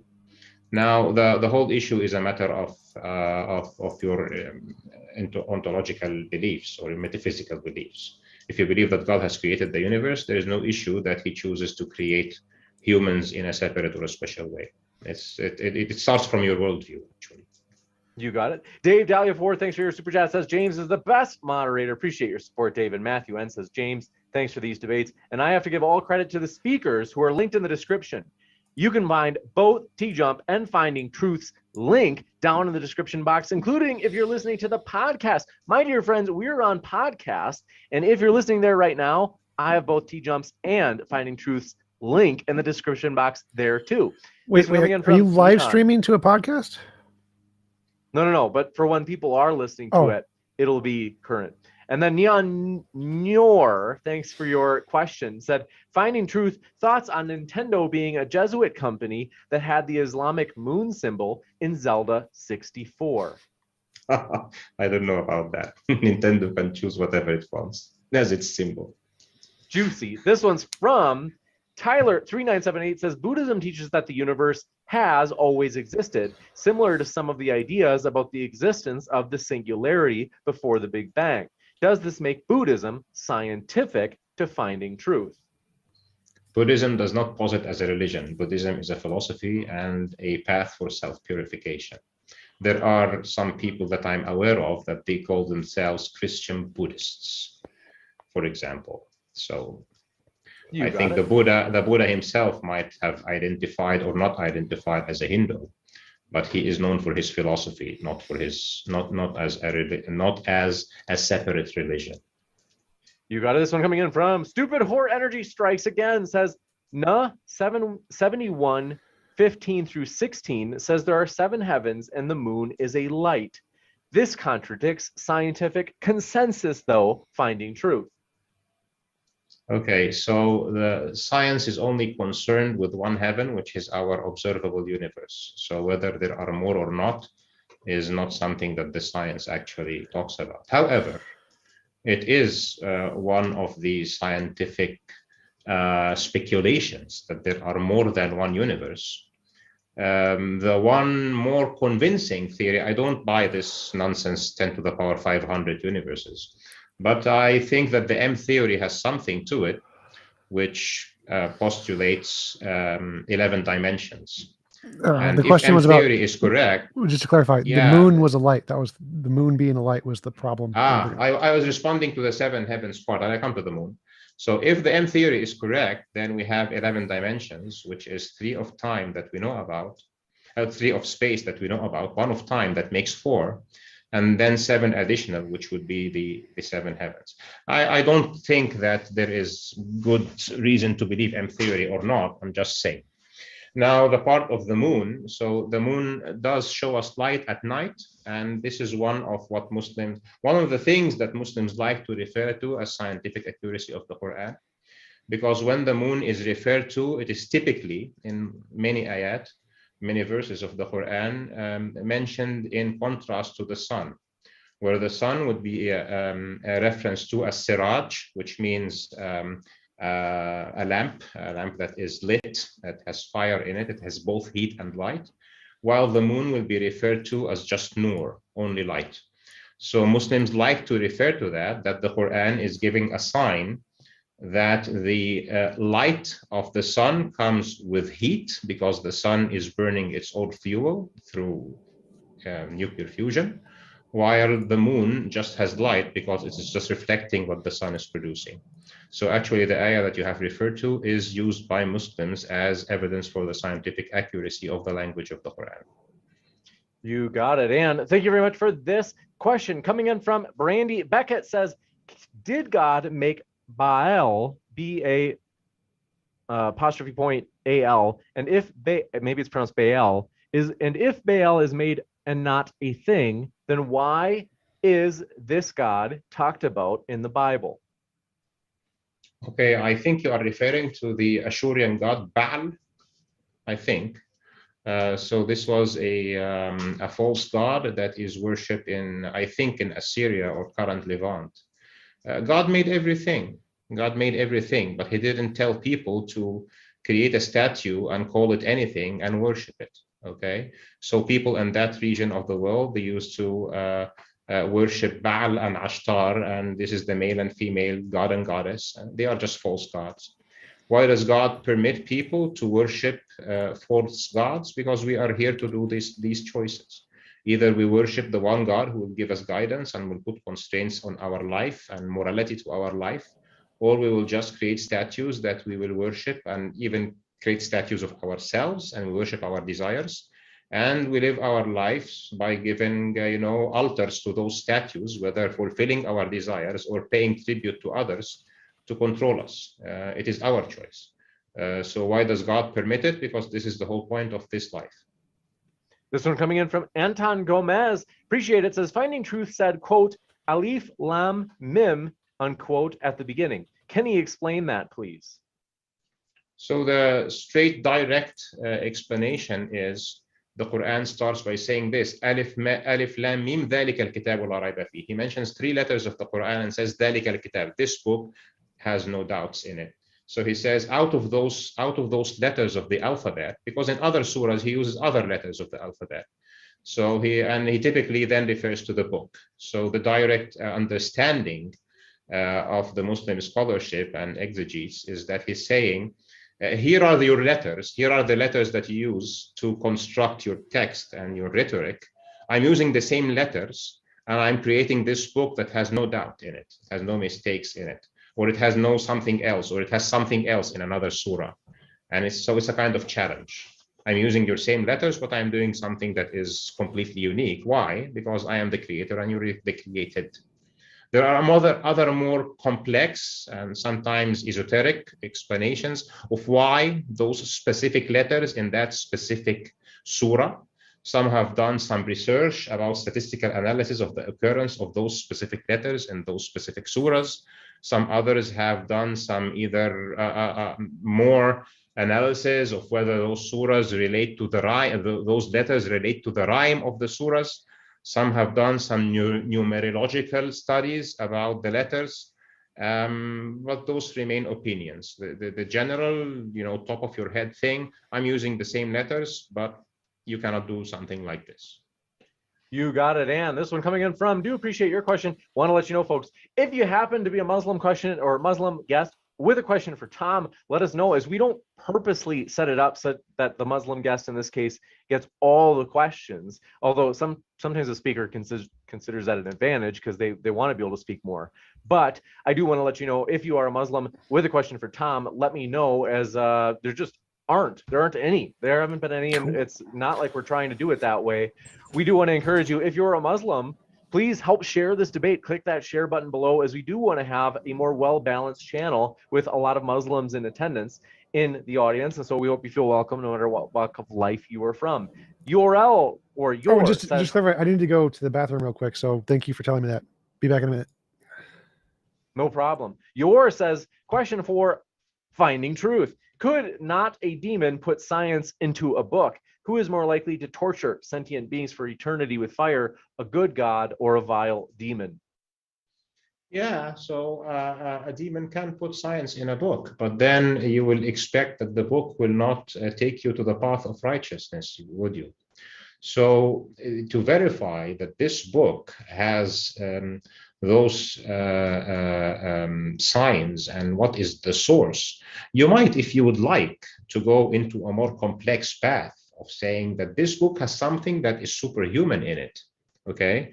But then by investigating the book itself and what it teaches, then you can resolve whether this book has a divine or a devious source. The matter of the fact is that the Quran and Islam has elevated people who were living a savage life, killing each other for nothing, battling each other, slaughtering each other, cutting the roads, attacking each other. This was the status of the Arabian Peninsula when the Prophet Muhammad, peace be upon him, came to them. Maybe the one city that had a relative peace was Mecca, because they respected the existence of the holy Kaaba there. So if you look at that and what Islam did to Muslims and the Islamic civilization that continued for hundreds or more than 1,000 years, and how it elevated not only Muslims but humanity, and how it even integrated other civilizations, Romans, Persians, Greeks, how it resurrected Greek philosophy and Greek sciences and Persian sciences and Roman sciences and Egyptian sciences, how it created a great civilization in Andalusia and Iberia and current Spain and Portugal. You cannot easily resolve that this is from any source other than a divine source. You got it, Ann. Thank you very much for your question. This one coming in from, do appreciate it. Fluffy says, are you aware that scientific texts or writings avoid interpretations and use the most scientifically correct terminology, or otherwise make clear and unique what they are describing? Yes, you are right about scientific texts. And this is why I mentioned in the beginning of my comments, the Quran is not a scientific paper. Its primary intention is guidance. Its primary intention is talking to the general population. However, it says there, إِنَّمَا يَخْشَى اللَّهَ مِنْ عِبَادِهِ الْعُلَمَاء. Surely those who fear Allah from his servants are the scientists or people of knowledge. So it has something there for scientists. It has something there for historians. It has something there for archaeologists. It has something there for linguists. It has something there for theologians. It has something there for biologists. It has something there for physicists and mathematicians and philosophers. It is addressing the different facets of knowledge, because when it refers to people of knowledge, it refers at large. It has something for cosmologists and astronomers. It is not a small book, and however, it is squeezing there so much that it's amazing that it has there people for people of legal mentality and people of jurisprudence and law. So yes, if you are writing, if you can fathom in your mind that you want to write a book that is a book that addresses the general public and is primarily a book of guidance and behavior and preaching, and you still want to have signs, you will not use complex language that is not understandable by the book, otherwise it will be rejected. But you can have subtle language that people who are specialists in fields will find them as consolation and as reconfirmation that they are relying on a book that is coming from the creator of the universe. You got it. Anton Gomez strikes again, says, Mr. Modern Day Debates, props for elevating the discourse. I hope you guys get more support. Thanks for that support. We really do appreciate that. And want to, again, pass on the credit to the speakers who are linked in the description. They're the lifeblood of the channel. And so we do appreciate both your support and the speaker's support, as well as Iron Charioteer with the last question. Thanks for your question. It says, is your religion, or if your religion is true, why did Muhammad say he has the sexual stamina of 30 men? So what's the problem with that? Prophet Solomon had like 100 wives. Gotcha. He's just stating a fact. And want to say, folks, I'll be back with a post-credit scene in just a second. We want to let these guys go as they have got a lot going on. We really do appreciate they've already been with us for 2.5 hours. So thank you very much, TJump, as well as Finding Truth. It has been a true pleasure to have you guys here today. Thank you, James. It's been a pleasure too. Thanks. And thanks, John. Thanks, Tom, for being here. Yep. Shout out to Ahmed. It was fun talking to you. You are a pleasant guy to chat with. Same here. And please don't take any offense from anything that I've said. Oh, I really enjoyed talking to you. Like, you're a lot more fun than Nadir. You're awesome.